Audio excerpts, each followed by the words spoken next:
we're ready. We're here. Kind of on time, sort of. It's exactly 7:00 p.m. Eastern Standard Time, as per usual. Welcome tonight. Hello. I'm not even gonna say it. I'm not even gonna say it. Oh, we are live. Oh shit. We are live. We're absolutely. It's streaming. We are absolutely. We're with Ali Khamseh. I brutalized it. As every Thursday night, we do a Geeky Gamer podcast with music by all lowercase letters and Mr. Interrupt. Thanks to our Patreon folks, Tim Roberts, Daniel Hulker, Nostalgic, and Natalia Cline. Art and media by Couchfire Media.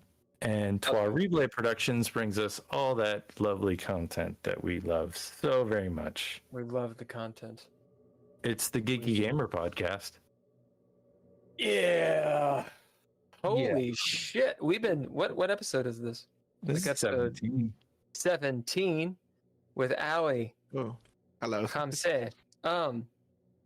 Ali, who are you? That is a very philosophical question. I don't think we ever will know who we really are as like people in general. But if I were to introduce myself, I'd say I'm a 27-year-old Persian bearded nerd. I see. Yeah. Who is into movies, probably a little too good for his own, probably a little too much for his own good. Sorry, English is my second language. It's okay. Mine too. You got bad English, you got good English. This is my second language. You have mine. Movie-based English.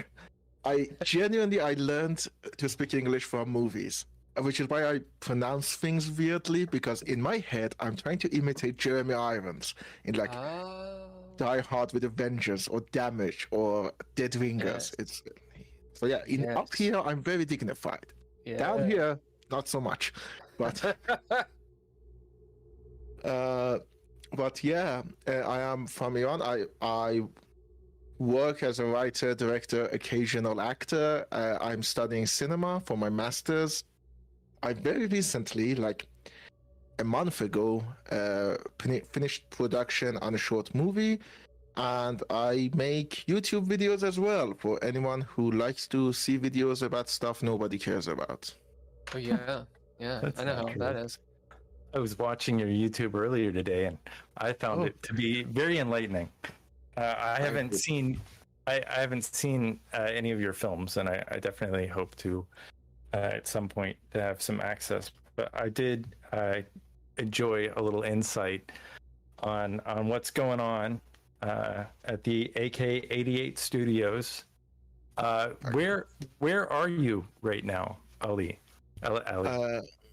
I am in my room in Tehran. Oh, you're in Tehran. Yeah. I'm in the. What time is it over there? 2:40 a.m. Woo! Yeah. Early. So, how do you very early? Stay up? Like, how do you stay up that late? At about at 3 o'clock, I'm usually done. I mean, to be honest, I'm asleep most of the day these days. In particular, because recently we had our holidays. It was the Persian New Year, Nowruz. We are in a new year, and there's like a 2-week holiday then. And during that, my sleeping schedule it went to hell.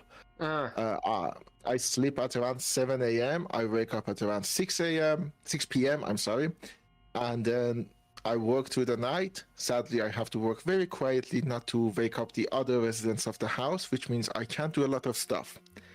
Also, not a lot of paperwork I can do, because a lot of other official places don't usually, work in those hours. Yeah.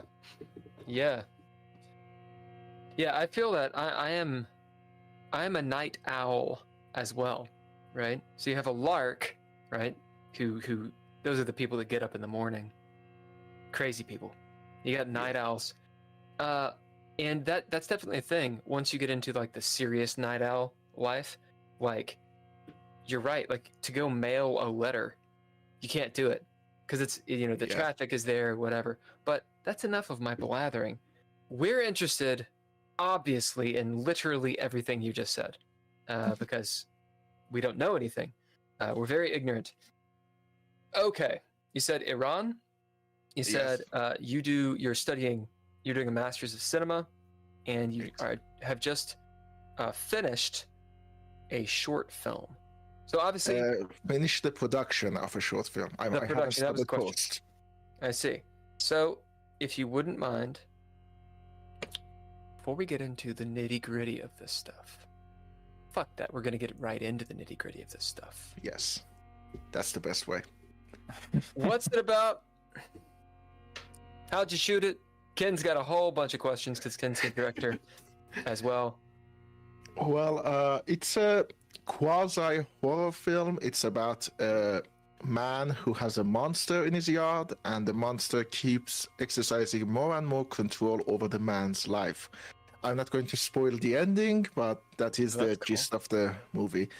I've actually used a lot of Hammer horror movies as inspiration for the visual style of it, like the muted colors, the dirty feeling of everything. Like we went to the location with my set assistant, and she wanted to clean some of the area. I was like, no, I want the dust. Leave the dust alone. I want it to be dusty. I want everything to look decrepit. And because a lot of those Hammer movies, they're unusually dusty. They add dust to it. Okay. Continue. That's the what it's about portion of it. How did I shoot it? I basically trusted fully in my director of photography, and he delivered, honestly. I just told him I want it to look like this, and this is how I want the movie to be shot, and he delivered. We shot the movie it's shot full frame, but it's going to be 4:3 aspect ratio, which is a throwback to old Iranian TV shows, which is another source of my inspiration. And everything it's a slow movie. It's going to be very long. Like I originally thought it was going to be 45 minutes. Right now, I am halfway believing I made a feature film because it was long. So are you one of the directors? Do you know what kind of camera they shot with? Do you know the lenses, or do you just kind of frame it up, shoot it? I'm going to work with the actors and go. I am more of a second type. To be honest, I don't know the nitty-gritty of the camera. I still don't.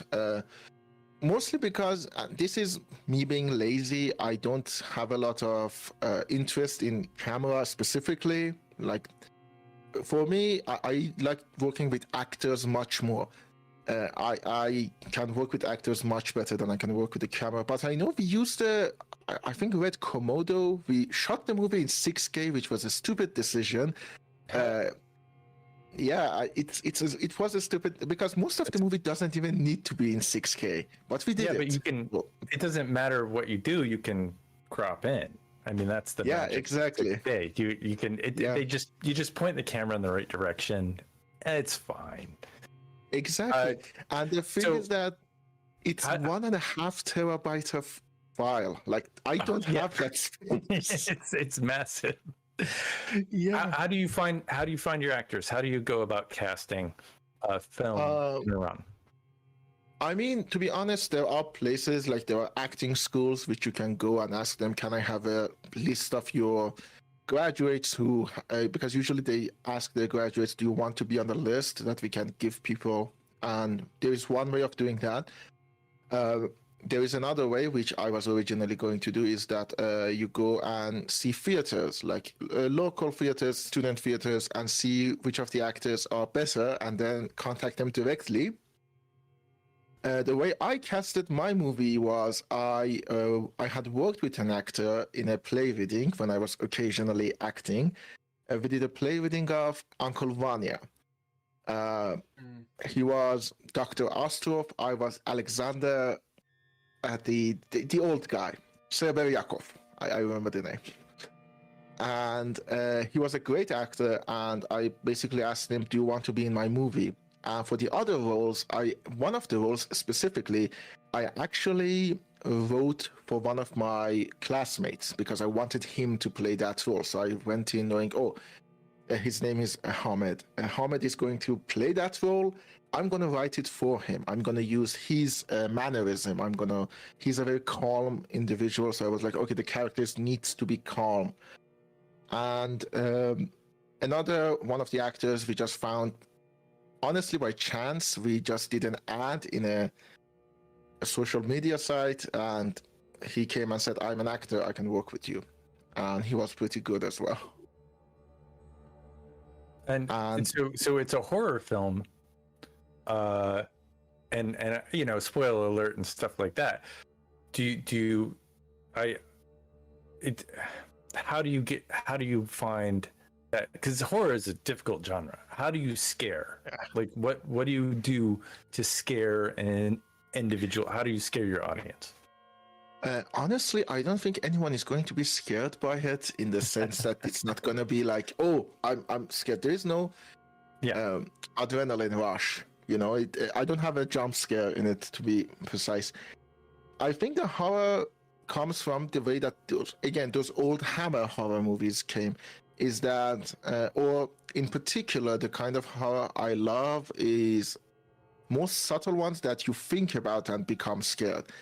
And one of my favorite movies of all time is Videodrome by David Cronenberg. I love that. It's a great I don't think movie. I know it. What's it called? Videodrome? Videodrome. It's a portmanteau of video and syndrome.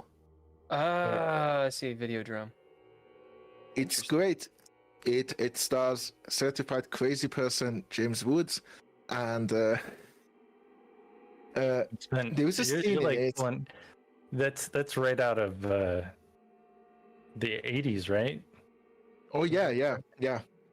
Yeah, that's like, I mean, classic. I'm not very old myself, but I have a soul of a boomer. I've seen a lot of old movies. I listen to Frank Sinatra unironically.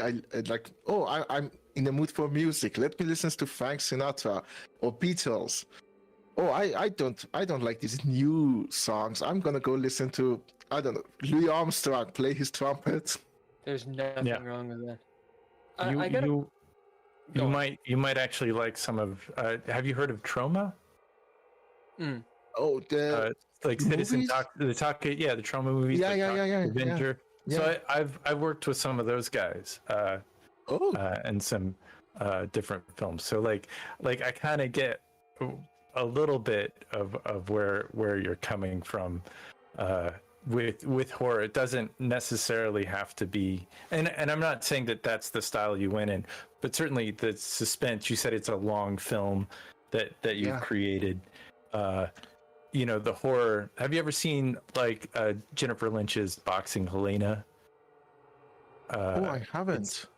It's David Lynch's daughter made a film, and it's not scary because, you know, the lead character is this beautiful woman, and she traps this guy and slowly starts, you know, he falls and has an accident, and she kind of traps him in a smaller and smaller box, basically.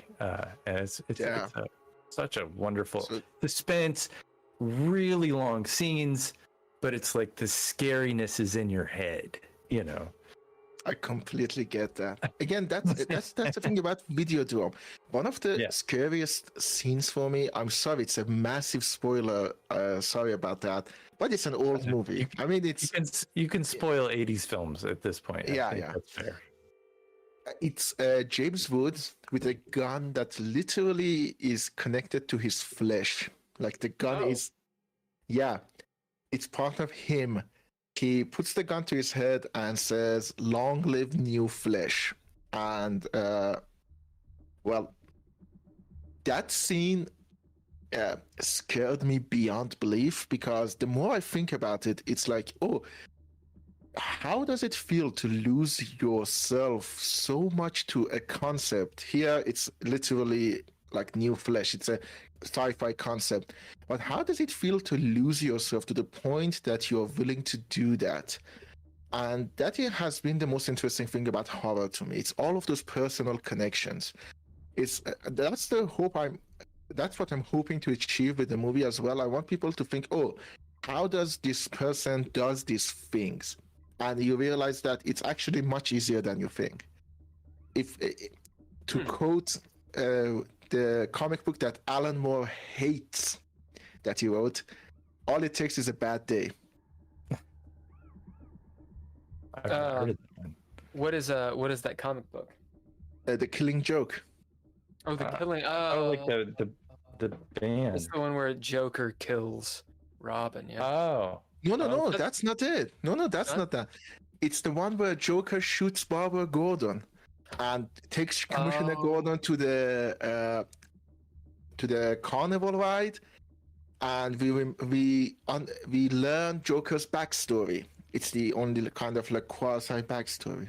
Does Batgirl, is she in it? I mean, Barbara Gordon is Batgirl. Okay, that is Batgirl, and that's how she gets paralyzed. Yeah. Right. And then she becomes. It's a whole. It's not a bad comic. It has a massive issue nowadays. I mean, not nowadays. I mean, in retrospect, when you think about it, there are a lot of problems that came from just a culture of Moore's writing back in the day. But it has that famous line, all it takes is one bad day. And it's like Joker is trying to prove to Batman that by creating the worst day for Commissioner Gordon will become a crazy person. Yeah, a villain. But he doesn't. That's the thing. Like, he doesn't. He is more resilient than Joker. And Batman tells him, maybe it wasn't a bad day, maybe it was you. Ooh. So why does Commissioner Gordon is pretty altruistic? He's a tough one. He's a tough nut to crack. So, I mean, that's his superpower, I think. And it's probably what it played with. It's like, where can you take it? Can you break that guy? Batman, on the other hand, he's already broken. So I think. Oh yeah. It doesn't work with Batman himself, because I mean, where else you can take him? He already is a violent vigilante. Yeah, he's a bad guy. Yeah. And he's kind of like masquerading as a good guy. Comics. Yeah. Comics. So everything I know about comics is from like secondhand. I mean, I read a few graphic novels, right? That were given to me. They were like, "Hey, look, you should read these." But my knowledge is not so extensive. Like I read V for Vendetta. Sandman. Sandman. I read most of it. But... I actually have the Killing Joke this is a bookshelf. If people who are listening to this are not seeing it, I'm pointing to a bookshelf, and I actually do have the Killing Joke here. I don't think I can give it to you because the shipping cost alone will outweigh getting a new copy. Yeah. What? Okay, there's so much. I got a couple of questions. Some of my questions as well. You said Hammer Films. I don't know. Is that a film production company? Oh yeah.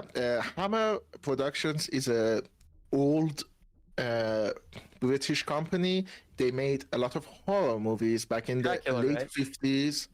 Yes, Dracula. Christopher Lee's Dracula. Yeah, the Hammer Films. Yeah, exactly. And they made a lot of good horror movies. They inadvertently, like they didn't set out to, but inadvertently they created a style that, honestly, it's incredibly unique to them, I think. A lot of people have been influenced by it, though. Like, if you take out Hammer from cinema history, you lose people like Guillermo del Toro, Tim Burton, certainly. Tim Burton literally made a Hammer movie. Sleepy Hollow is a Hammer movie in essence. And you lose people like Lars von Trier. You probably lose a lot of influence to Martin Scorsese. These were people who were brought up on these movies. They were seen as like the cool horror movies of the 60s. The underground one, the rebel ones.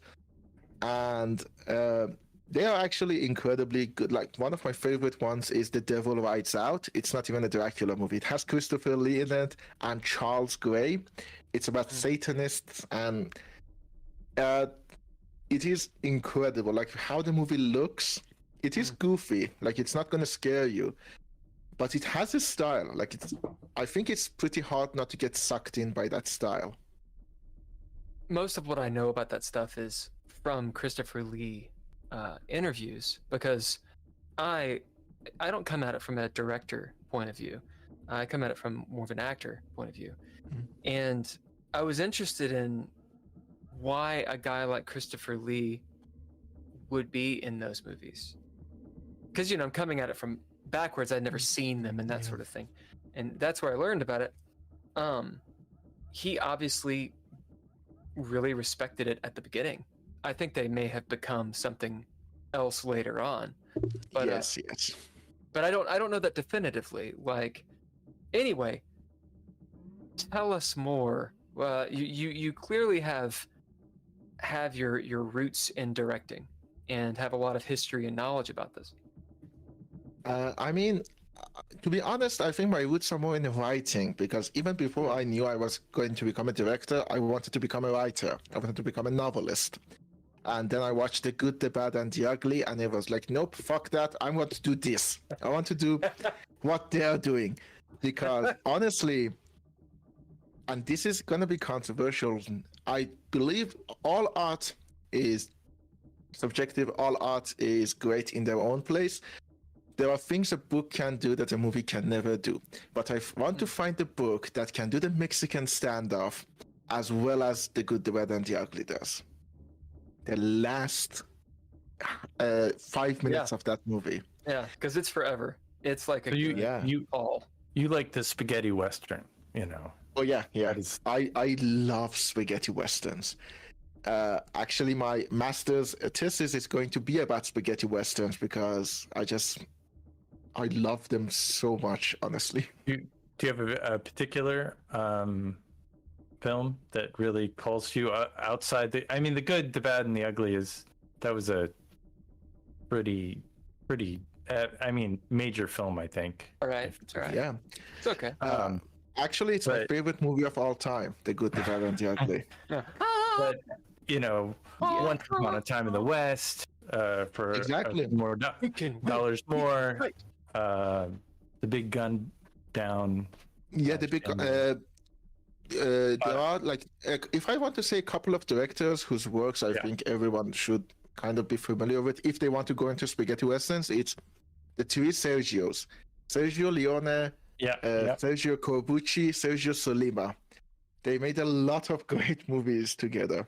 Not together, they were friends, but separately. Yeah, sure. Sergio Leone is actually my favorite director of all time. He made 6 movies, 7, but we don't talk about the first one. He made 6 movies, and they are all masterpieces. The Dollar Trilogy, of course, A Fistful of Dollars for a few dollars more. Yeah.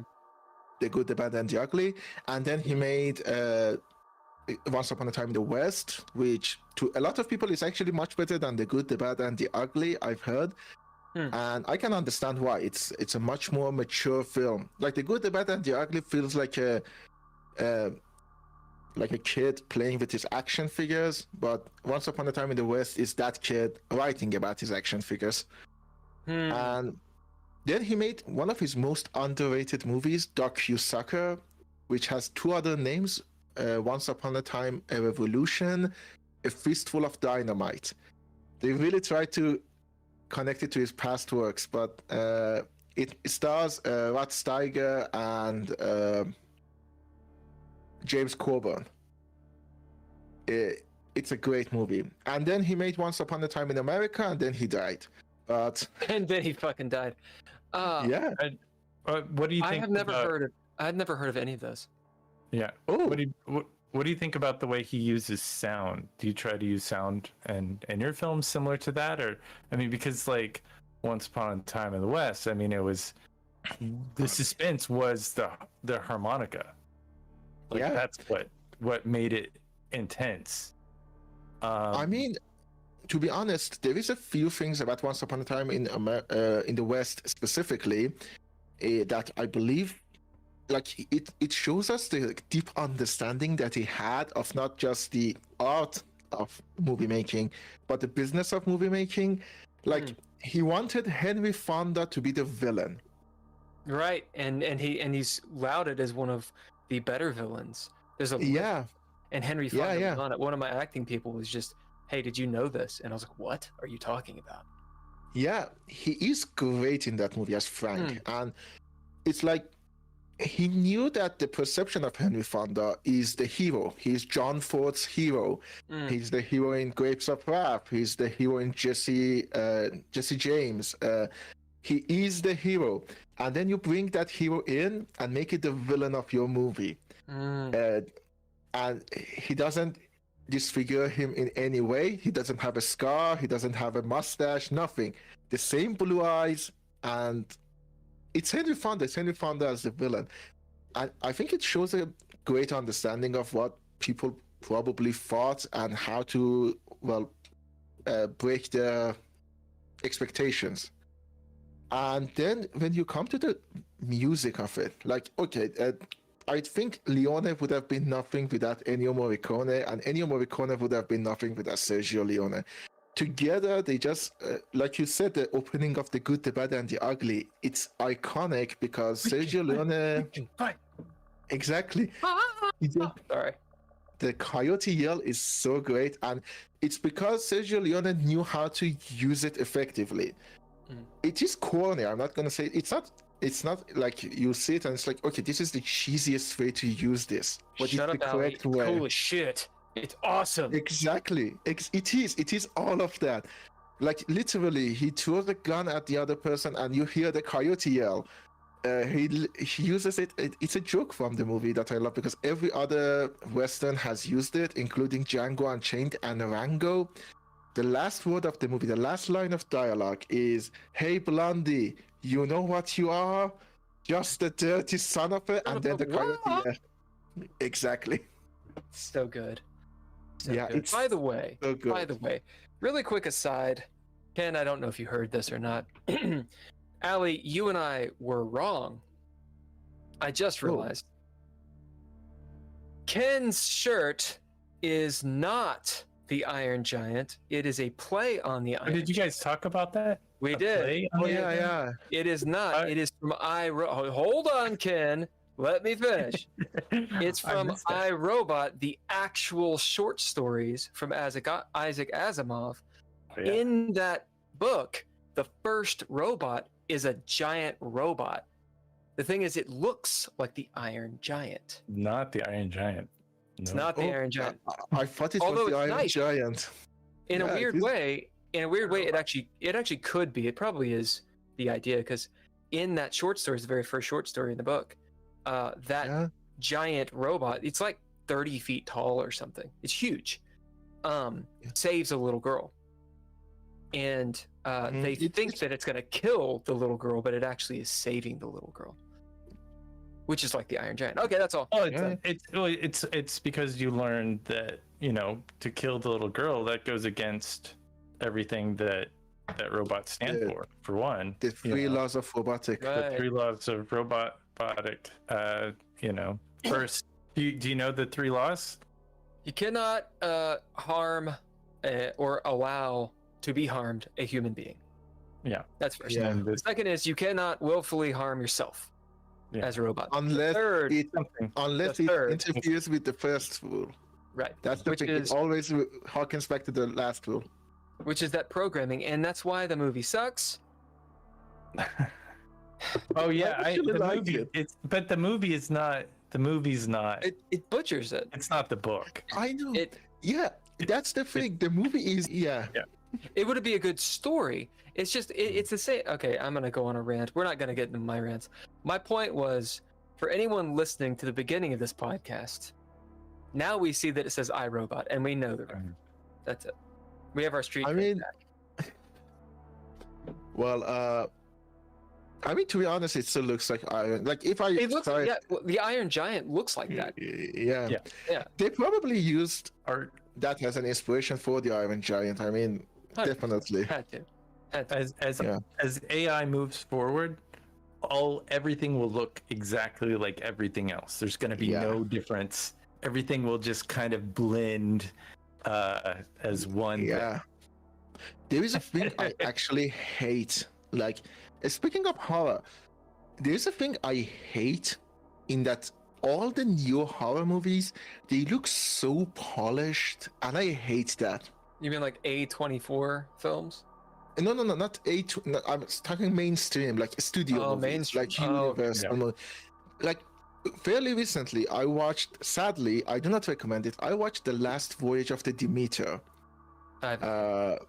It's not good. It's the Demeter is the ship that carried Dracula from Transylvania to England, and it arrived to England without anyone on it. Yeah. And it's a horror action movie, but it looked so polished that I think it makes it sterile. Like, there's a thing that we love about all of those 80s movies that we love is that they didn't look polished. Like Evil Dead, I don't know if you've seen the original. Who hasn't seen that movie?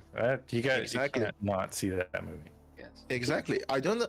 A lot of people, I think, remember it much better made than it was. It's not well made in a technical sense, but it is creative. Like Sam Raimi did a lot of stuff that probably nowadays you can't do. Not because I'm not talking. I don't know.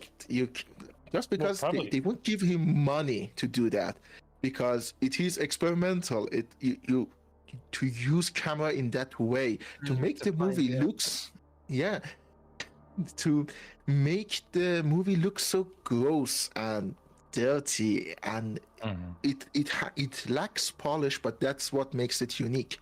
Everything nowadays just looks the same. I can't tell you that. Like, show me a picture of a movie, modern movie, I probably can't tell you which movie it's from because they all look the same. Well, and then if you look at I think there was an Evil Dead that came out in 2023. It's like a series, right? Yeah. No, it's a movie. It's a movie. It's a movie, but it's a lot. I've seen the poster. Yeah, it's a woman smiling. The poster, I mean. Yeah, it's the mom in the basement. Yeah. So, Jesus Christ, Ali, can you actually see what we're streaming? I don't think he's sharing the screen. I can't honestly. I'm not sharing it. Sadly, we should send the YouTube link. We'll send you the link. I'll send you. No, the problem is I have only one monitor. Yes. I see. Yeah. Well, no, don't worry. We were talking about our setups earlier, and the problem is I have only one monitor. I can't really divide it that much. I'm watching the Evil Dead Rise trailer that came out last year, and it's everything is just really I think it's less scary because it's not gritty. It's Evil Dead was shot on 16 millimeter film, and there's something that's not scary about being able to see the monster. Like once you show the monster, I can defeat that. I can just it can't stop me. Exactly.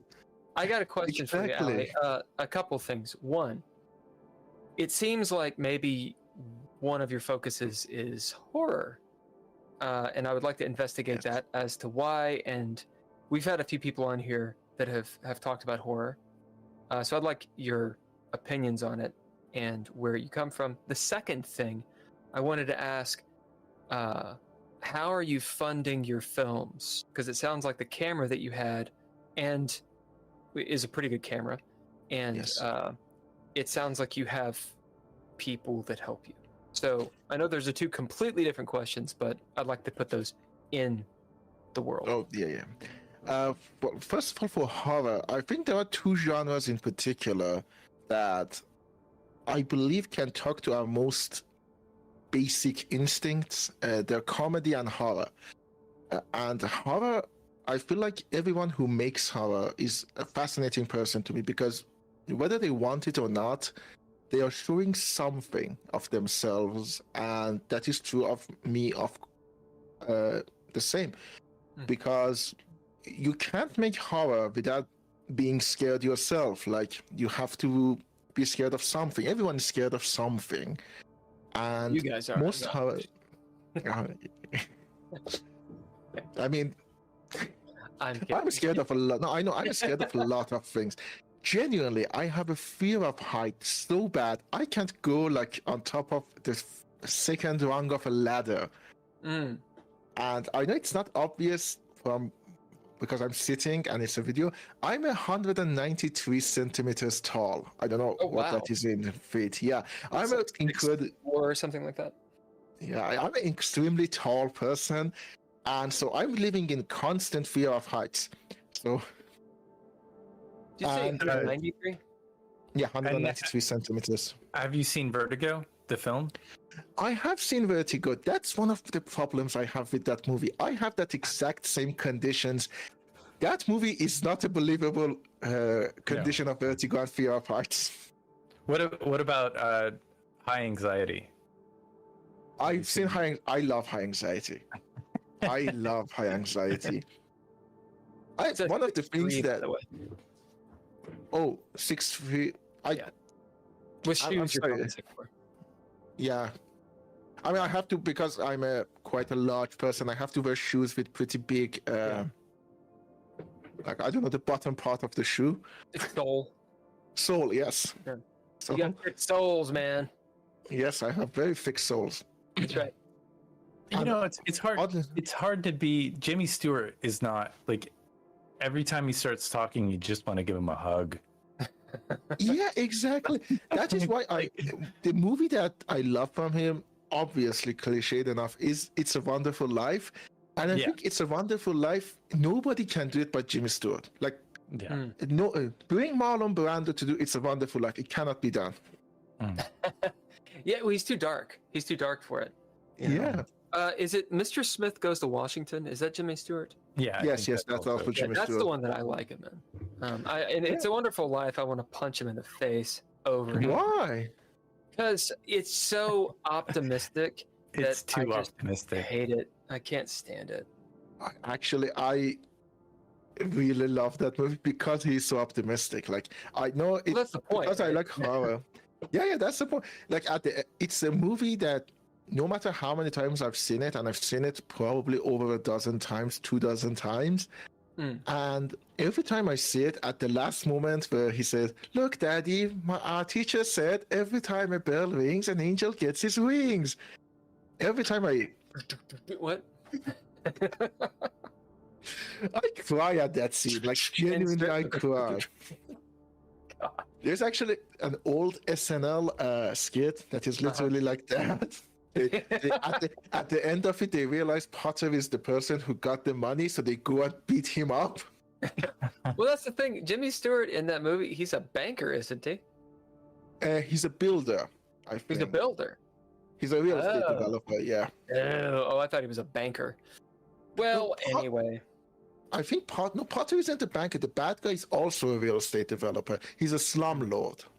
Okay. So, I didn't realize this.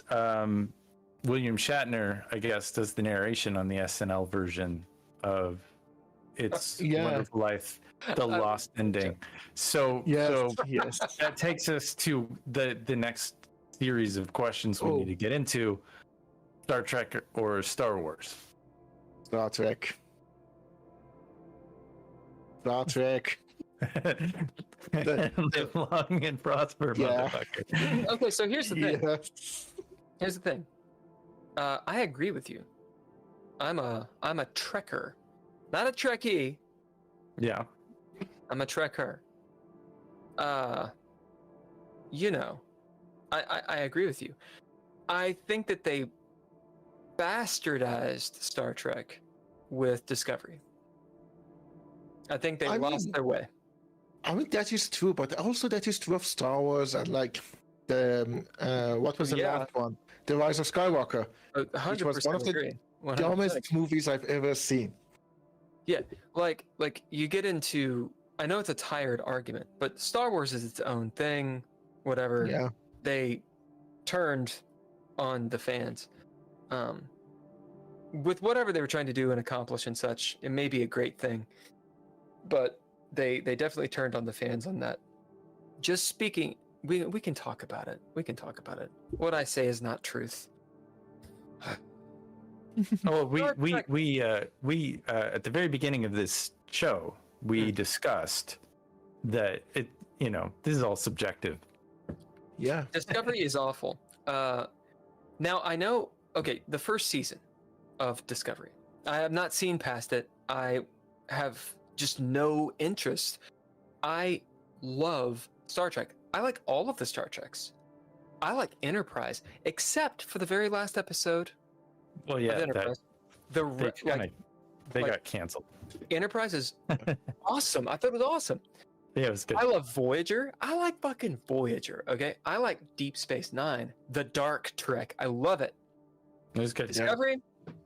I watched the first season with my buddy Waka, and we were drinking British tea at the time, and we got about 3 or 4 episodes in, and I was like, I don't know where they're taking this, because they seem to be breaking canon.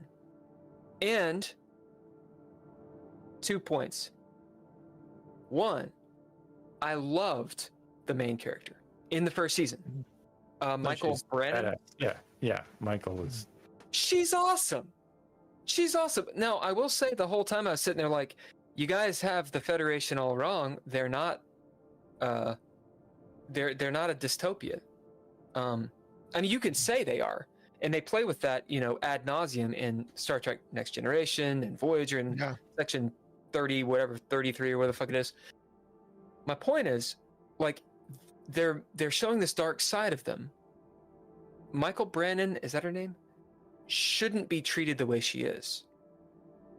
Okay. Oh yeah, I didn't buy that either. The way they treated her in the beginning of that, she made a call, and officers make tough calls. That's just part of the gig. Yeah, and she was unsubordinate or insubordinate, whatever. It led to Michelle Yeoh's death. Whatever. I don't think they should have killed off Michelle Yeoh. I don't like what they did with the Klingons. Then again, there's an argument that they changed the Klingons all over the... Whatever. If it ain't broke, don't fix it, y'all. Like, you have awesome Klingons. We know what? Fine. Make them shark people. Cool. Do your thing. Do your fucking thing. Fine. Here's my issue. They started breaking canon. And people who were stereotypically apologists of, I'm going to call it the woke agenda, just to dive right into this. Aw. We're like, oh, look at you, me. Look at you, Bill. You're a you, and that's the reason. And you don't like anyone else that doesn't look like all this crap. Okay, fine. What happens in like season 2, season 3 of Discovery? What happens? What is it? Oh, they turn out, or they realize that they have written themselves into a fucking corner. They have no idea how to get out of it, and so they turn and twist it into this. Oh, it's an alternate reality. Yeah, bullshit. I think my issue is coming from taking mild offense with the word. I wouldn't call it woke. It's called bad writing. Are you kidding? The thing is it's the opposite. It's anti-woke. If anything, by them, it is not woke. It is not woke. Okay, It looks woke. It acts woke. You guys are correct.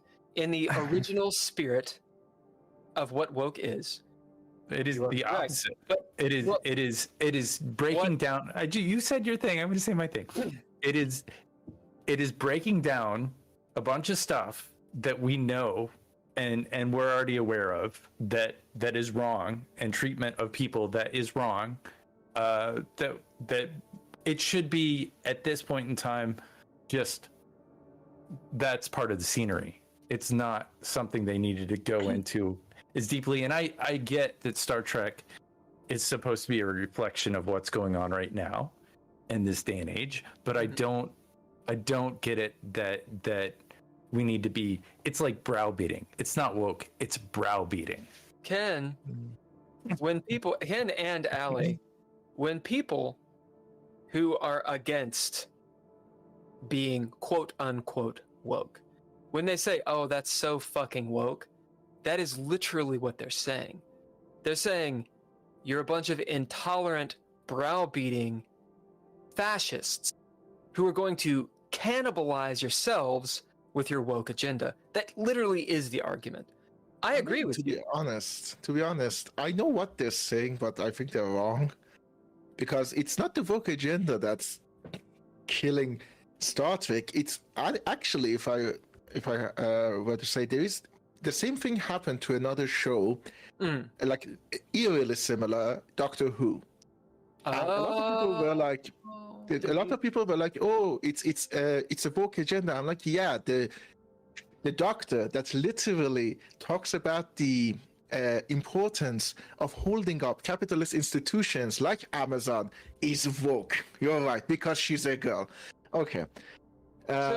Right, that's interesting. And the thing is, I was excited that you had a female doctor. I thought it was cool as shit. But then they do something with it that twists. You guys continue with what you're saying, because what you both are saying is interesting. It's interesting honestly, about what is woke, what is not woke. Go. The problem I have is not, it's, honestly, I'm not going to go into the woke thing because... Please do. Correct me. Set the record straight. No, because I don't think that's the problem. The problem is cynicism. Both Star Trek and Doctor Who were very optimistic shows. Star Trek literally was about how things can be optimistic. And honestly, it's a... I know this is probably, it's going to break my own heart to say it, but I think that Star Trek should have ended with Enterprise, because a Star Trek cannot live in a cynical world. Star Trek cannot live post the War on Terror, cannot live post the 2008 financial crash, because at that point, people were realizing like, oh, maybe this is too optimistic. I don't agree with them. I believe that we need optimism. I believe we need to look at something to aspire to, and Star Trek was always something, oh, look, we are past the point where everything bad is now done. Now let's discuss like issues in a utopia of sort. And Doctor Who was always about, oh, things can be corrected by one person's effort. Like by your effort alone or a team's effort, you cannot correct something. Something good can come from this. And then suddenly we live in a world where it's sort of threw that back in our face. Now, I'm an optimist in nature. I've said it before. So I don't agree with that, but I can see where they're coming from. And both of these shows had to suffer because of it. Because honestly, again, they were too corny.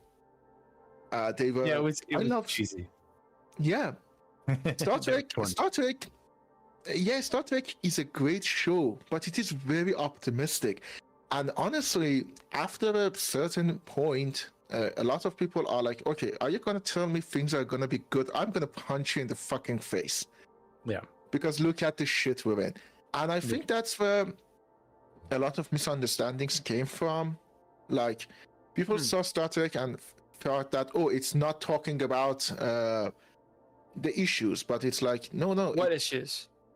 Like the issues of the day, like 70s and 80s weren't really great times to be alive, to be honest, especially in my country. Oh, absolutely. But, yeah. 1979, something big happened. Yeah. Was that Ahmadinejad, or am I? Is that 1979? Right? No, 1979 is the revolution. Ahmadinejad is 2005. But I thought he was involved in the Jimmy Carr. Jimmy Carter? No. Yeah, Jimmy Carter. That's. I think you're mistaken with Rafsanjani. Maybe he was also president for a while.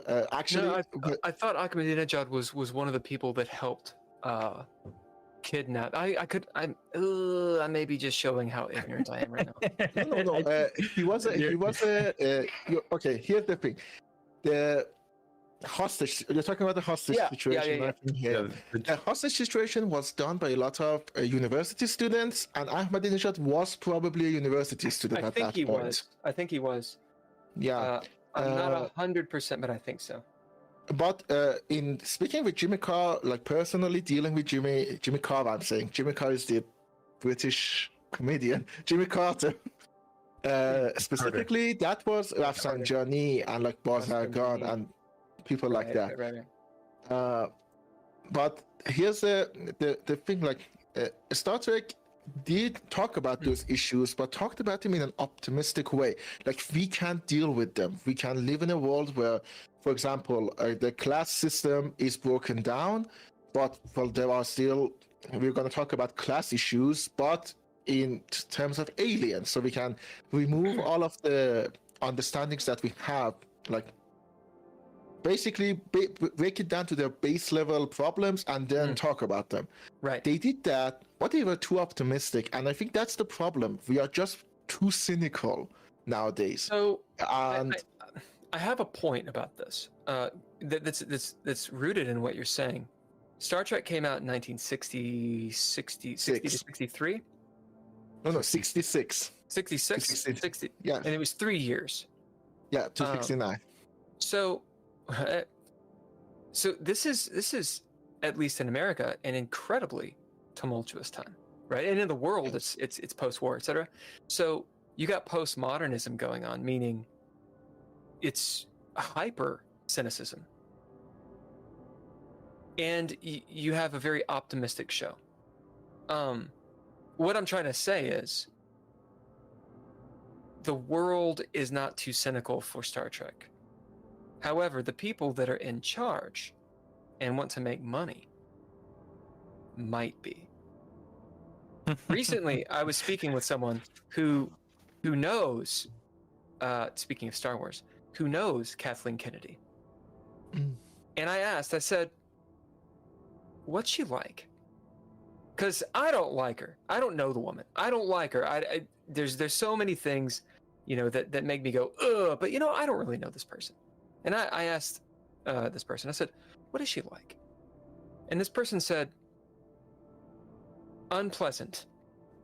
Have you ever met a film producer? No. Like a real one? And I was like, well, I've met you, and you're very pleasant. You're roses. No. And I was like, why do you between think independent and like? I was like, why do you think she's like that? And this person said, probably because of all the stress and all these things, but also some people that are in those positions, it's like they're constantly like they have this cynicism to them, and so it kind of just melds out. I'm not trying to blame all of Star Wars on Kathleen Kennedy. No, I know. If we're gonna blame all it on one person, it should be. Is it Bob Iger? Who's the president of Disney? Now he's the president, but it switched back and forth.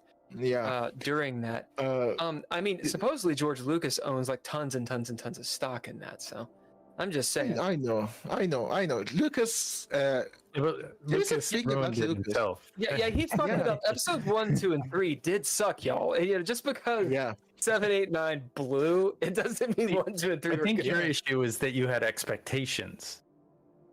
Han Solo fucking died, and I didn't cry. I'm just saying. Well, I mean, I didn't have it. Yeah, he died. To be honest, but there was no story there, so I mean, who cares? Yeah, is it controversial to say I liked The Last Jedi? Why did you like it? I enjoyed it too. I mean, because a lot of things that people hated it, I liked it because of that. I liked the fact that Rey's parents were fucking nobodies. I like the fact that it was a smaller story. I like the fact that it didn't have a Skywalker like main connection. Like, oh look, it had Luke, but Luke wasn't the Luke people wanted him to be, and I liked that honestly, because I think if you devote yourself to a religion, basically in this case a fake one, to an extent that you are willing to stand on top of your own nephew, on top of another human being, draw your sword, and just for that one moment realize, okay, I'm not going to do it. But if you go that far, that one moment doesn't count. I think that person would be an unhappy, grumpy person who would not like his past. I think that Luke Skywalker we saw, the grumpy, blue milk eating guy who threw away the lightsaber, I think that is probably the logical endgame for him. Okay, so here's my apologetics for why it's okay to despise those movies. Right, of course. Specifically the story. Now, I think what you just said, it is very convincing, especially since you're coming from this director. Very, like, you obviously have a great insight in the story, which I really respect. And honestly, I think you're better at it than I am. But that said, here's my apologetic for why it's perfectly fine to hate those movies. Story. You got to give the people what they want to a certain degree. I'm not saying give them sugar-coated candy and that's it. But if you're a fan of something, you're a fan of it because of a reason or many reasons. And so then if 35, 40 years later, we're going to make a movie that's going to be the continuation of the story for which you are a fan. Okay? It stands to reason that you might say, okay, I can understand them bringing in a newer cast, a younger cast, having developed the story a little bit past what we would assume. There is one reason I went to go see Star Wars. And I think I don't know if a lot of people agree with me on this or not. There's one reason. I want to see Luke Skywalker kick ass. I want to see Luke Skywalker, prime fucking Jedi Luke Skywalker, go kick ass. That is what I've wanted since I saw Return of the Jedi forever ago. That's all the fanfic. That's the Timothy Zahn series. Motherfuckers, do something with Leia. Do something with Han Solo. Yeah, do something with Luke. turn Leia. You know why I went to see Star Wars? It was not to see your new bullshit fucking story. I want to see Luke Skywalker. And when there's a bait and switch, and you're like, oh, on the first one we killed Han Solo. Well, surely it'll be better on the second one. On the second one, we killed Luke Skywalker. Oh, surely it'll be better on the third one. Oh, no. No, it's not. Be better. It's lying. It's turning your back on the fans, and that's a fucking problem, just in and of itself. Now, if people want to say, "Oh yeah, they're great stories in their own right," blah blah blah. Fine. And does it subvert expectations? You're goddamn right it does. That's like going to a roller coaster ride and there's no roller coaster, and you're like, "Ha ha! See, it's art." What? Ha! See, you all you people that like roller coasters. Ha ha ha ha! You waited hours and hours in line. Ha! There is none. Oh, and it's not for you, it's for the kids. Like, come on. And there's just a ton of fiction out there that in books that supports and placates to the fans. They decided to ignore all of that, if not completely, just ignore that and make some movies that they felt because it was probably written by committee. It's a Disney movie. Yeah, exactly. It is, I mean, having worked at Disney, I definitely understand that, you know, that's just the way it was made. And people, you know, you had a great script in the beginning, maybe it really hit a lot of points, but you put 10 people in a room and start dissecting it and then crowdsourcing, you know, where it needs to go. I watched all of those films as if it was a roller coaster. I didn't know the lore or care about the lore. I enjoyed the Clone Wars. I thought they were pretty good, and kind of it was a tough watch in and of itself. But these last films, I felt like they were. It was excitement. I didn't hate. I mean, I think Luke was underutilized completely. But like as I was watching it, you know, he was always tempted by the dark side. So it was something that he always struggled with his whole life. And the Emperor saw it. He And turns. so- He turns eventually. In Yeah, like he the turns. books and stuff. Yeah. So he And then turns comes to the back. dark side and then comes back. I mean, so after going through that experience, like, what are your expectations? And maybe that's where they were at with that concept. Honestly, Uh, there is a problem though that I think you mentioned very like briefly, but I think that's the big problem. There isn't a unifying vision for any of this Mm. because it's an IP. It's not a story. It's they don't. It's a fandom. It's an IP. It's all of that. That's the thing. Like, if you look at all of the shows that we discussed so far, like Star Wars, Star Trek, Doctor Who, they were made by people making a ton of mistakes, doing something that everybody told them was fucking stupid, and they failed. Like, aside from the first Star Wars movie being this massive hit, Star Trek, after the third season, it was done. And people thought it was never going to come back. Star Trek was supposed to be like I'm trying to think of a show that nobody, like The Outer Limits. Does anybody remember The Outer Limits? It was a huge show. I think that was a very Ken Dick, successful show. Is that right? Is it? The Outer Limits is the one that do not adjust your television set. Yeah. The next 30 minutes. The Scary Door. No, that's Twilight Zone. Oh, is that? Oh, yeah. It's not Philip. Twilight K. Dick, Zone. right? No. Outer Limits isn't. It was It's not like one author. no, it's an I know I've seen anthology. Yeah. Yeah, it's an old show from the 60s. It Yeah. came Yeah, back in the brilliant. 90s, I think. Yeah, there was. It is a good show. It is genuinely at sometimes better than Star Trek.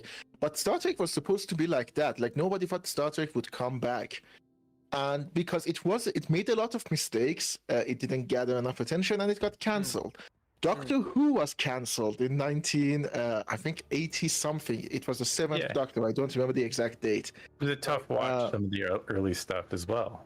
Yeah, exactly, because they made a lot of mistakes because they were allowed to experiment. The problem is that, well, you said it. I'm not going to blame Kathleen Kennedy. I said I'm going to blame Bob Iger. I'm going to blame the whole mainstream system because it actively restricts your creativity. It's telling you, no, this is a thing I hate.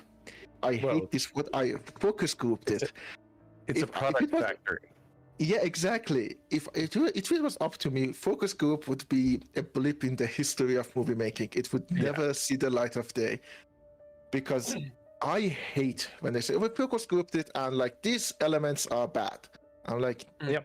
Yeah, I but think that's why Star Trek was bad, the new series. I mean, all of them had that same, and that is why Star Wars, just didn't gel.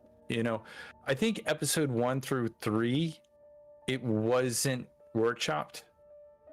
If that means anything. No, absolutely. That was just George Lucas. He was. I mean, so I mean, as a filmmaker, I've experienced both sides of these things. I worked as an editor for a long time, and when you have a director who is wearing too many hats, they go in the wrong direction too. So they kind of get up into their own mind of the way everything should be, and you can't control all of it. So I mean, I think there is a yin and a yang of content creation.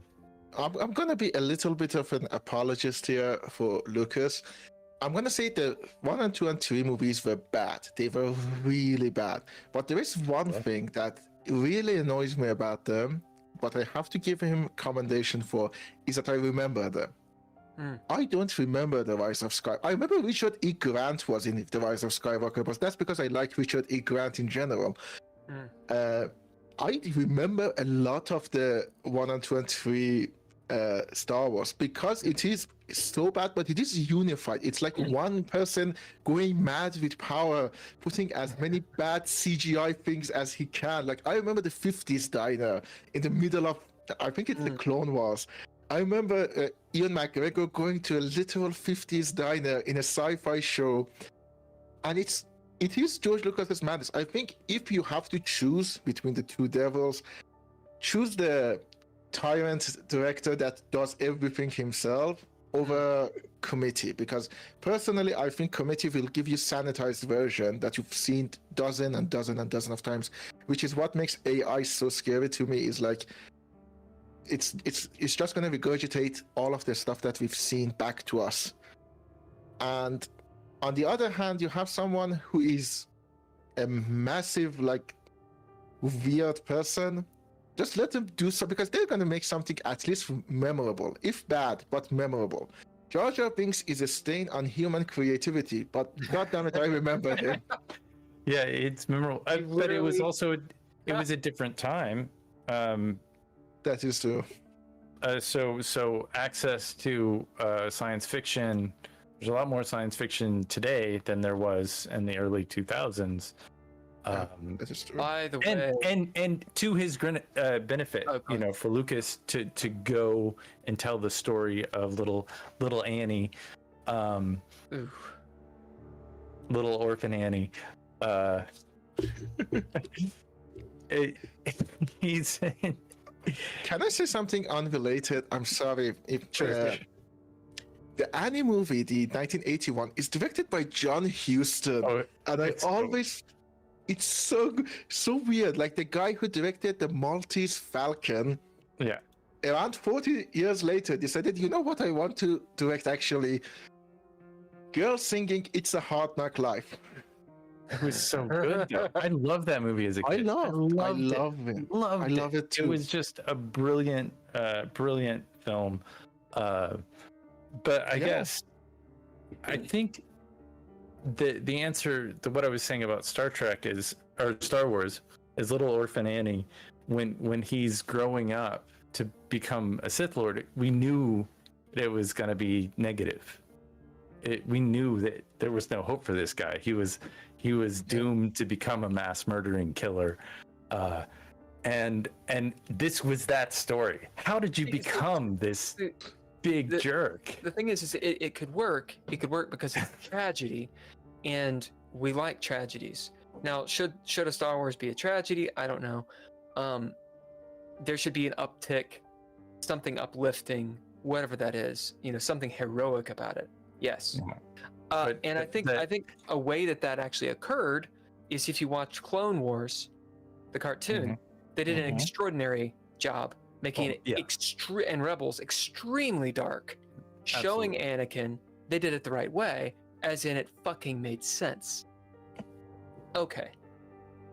But I do think that the movie, the 1982 movie Annie, was in every single way a much darker and more intense film in every single way than the three first movies of Star Wars.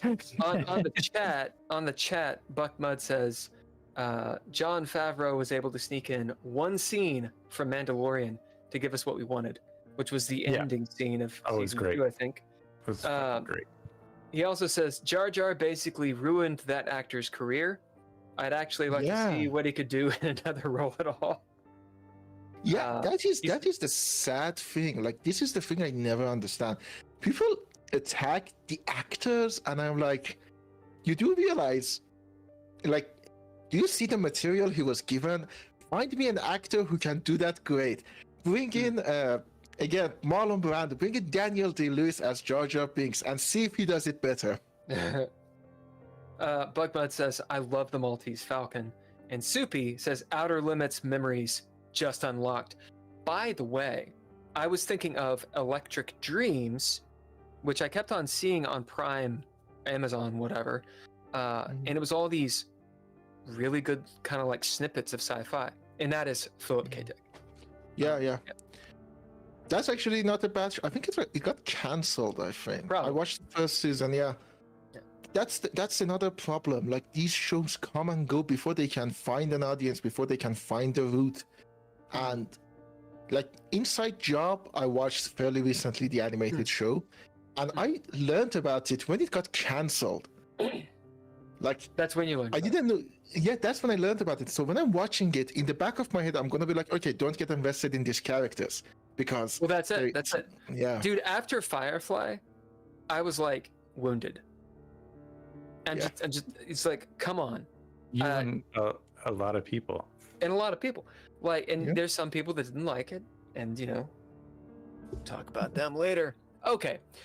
Star Trek Discovery. Oh, I thought we'd moved on. I hope No, Ken, we haven't moved on. Here's the deal. I am now watching Star Trek Strange New Worlds. it's great. Which I think Star Trek Strange New Worlds is what Discovery maybe tried to do. Because Strange New Worlds is awesome. It's a little bit campy. It is quote unquote woke. It's good. It's good. It's fun. The characters make sense, at least thus far. I'm on like episode 5 or something. Their decisions make sense. They're not just like, oh, bring, the non-cisgendered blah blah blah blah blah. Leave them on the ship because we want someone else to have screen time. But why? That character's literally made for this. No. They don't do that. Like the reason that, the number one is her name. She's this tall, beautiful woman, and she kicks ass. Oh, she's And great. it makes sense, why she kicks ass. It makes sense. Like all of the characters, they're believable in that regard. And that's my problem with the writing on Discovery. It's not believable. There's a point where I'm like, hey, redhead chick, you are funny, but why are you in a Star Trek? Yeah. Like, hey, this He's really like cool guy. Barclay. It's like, what are you fucking talking about? But Barclay's awesome. Female You can Barclay. deal with Barclay. Barclay but exists she's in like the universe. She's like a female Barclay that's like you don't care about. She's like a female Barclay from 1998. And you're like, what the fuck are you here for? Yeah. What The story are thing you is telling? Red Letter Media, I think, when they were talking about Discovery, said that, and I love that thing. They called Discovery the show of executive producers because it has like 21 executive producers. Really? Yeah, like opening. Yeah, it has a lot of executive producers, and that's the thing about Discovery. Discovery, I watched the first 3 seasons, and then I was like, I don't think I can do this. Especially after Picard came out, I watched the first season. After that, I was like, nope, no more Star Trek. I love At least Picard. I love Picard. I didn't. I didn't. I know. Continue. I actually didn't like it because of how cynical it was. Like that specifically. Incredibly. I like that part. I mean, I think they phoned it in at the end is all. Like, No. I have an again. We're using the word apologetic a lot, but I love it. I have a comeback for Picard, but Ali, I've been talking a lot. yeah, no, I Tell us. interrupted you. Tell us. Oh your- no. Here's the thing. Like I watched Discovery, and at a certain point, I think it like clicked in my head.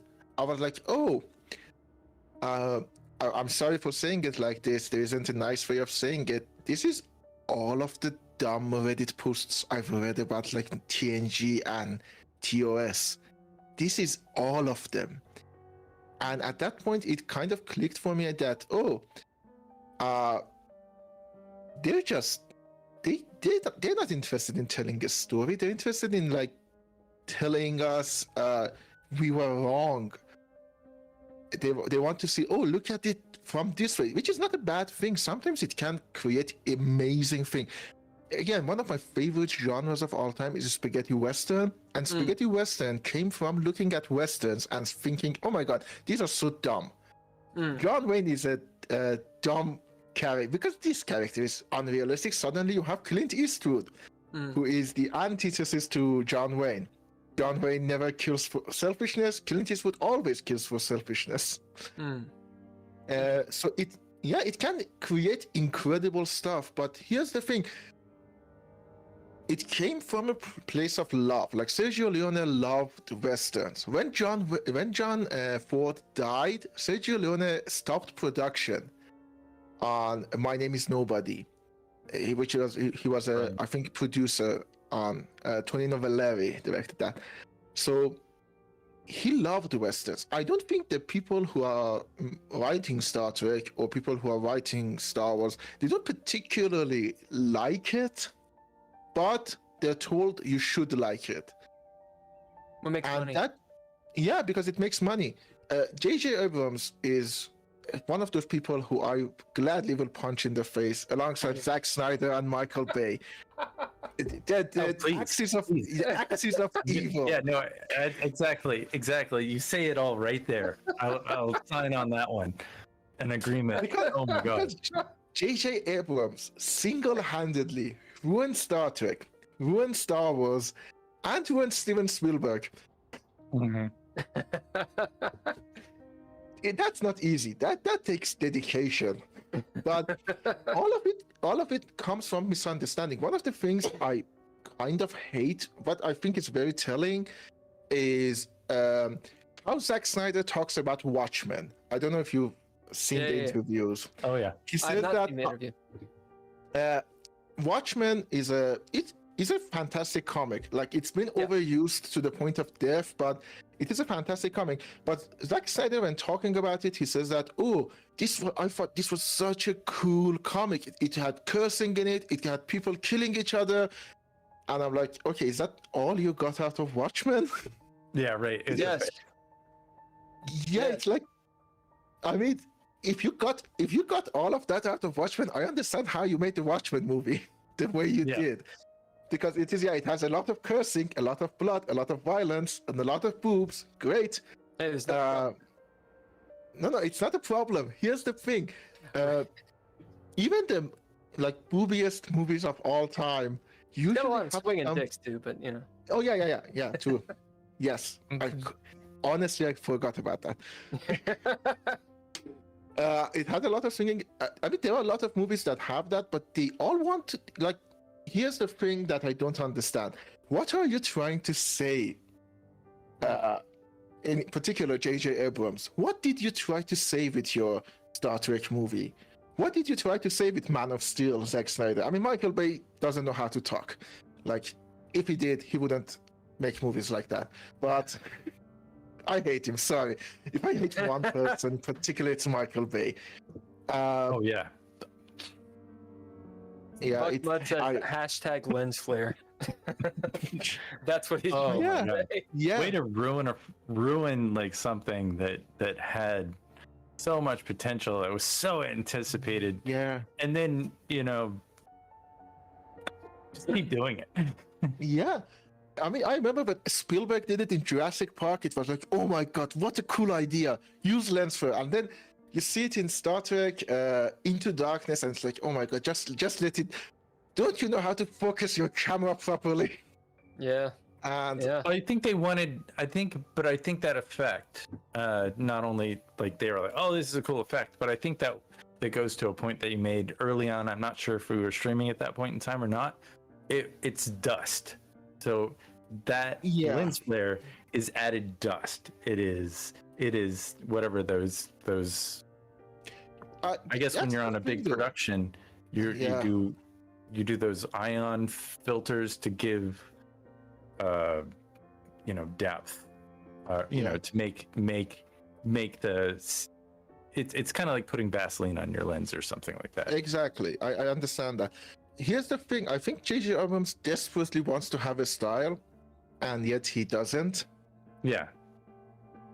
Like, but he can't. So, yeah, because to have a style, you need to be able to take risks. And J.J. Abrams is one of the biggest cowards I've seen when it comes to storytelling and directing. Genuinely, I think both him and Zack Snyder, they appear as having style, but they're just taking the easiest way. For Zack Snyder, it's slow motion. For Michael Bay's explosions, and for J.J. Abrams is lens flare. They're like, okay, this is my element. I'm going to use it as much as I can. And it's a reductive view of style. Like, I think it's like telling, Sergio Leone's style is just zooms. And it's like, no, he had a style in writing, in directing, in Zoom, in editing, in music. A style isn't one single thing that you use. Which is the difference between a person like J.J. Abrams, who desperately wants to have a style but cannot have it, and James Gunn, who has a style. He knows how to have a style with his choice of music, with his choice of shot composition, with his storytelling, with his dialogues, even with the way he directs his actors. He has a style, And like J.J. Abrams doesn't have it. And J.J. Abrams, to me at least, is everything that's wrong. People who I'm sorry, I don't know him personally. I don't want to come off as an asshole here, but to me, I've seen a lot of people like J.J. Abrams in university. People who particularly don't like movies, but they like the business of movie making. I don't know if that makes sense. Idea. That's an interesting idea. Like, here's the thing about I'm gonna make a comparison. I think that's the best way of explaining it. Steven Spielberg and J.J. Abrams, like J.J. Abrams is literally trying to be Spielberg. Like, he really wants to be Spielberg. But Steven Spielberg seems to really love movies. Like, he loves movies. I don't think J.J. Abrams likes movies, because when you love movies, you love them flaws and all. Mm-hmm. You love them because of the mistakes they make, because of how sometimes they can be stupid. You embrace them. That's why Indiana Jones is the way it is. It's filled with a lot of old adventure movies from like old Hollywood. That's why Jaws is basically a B movie. Like, Jaws it's basically a 1950s horror B movie, but made in 1970s. Because he knows that the way you film a movie, nobody cares about the fish puppet. Nobody's going to say, that's a puppet. They didn't use a real shark. There are people who say that, but it's like, okay, who cares? Is the movie good? Yeah. You like it with the flaws.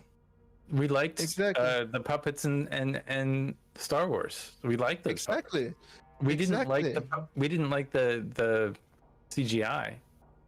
Exactly. Like the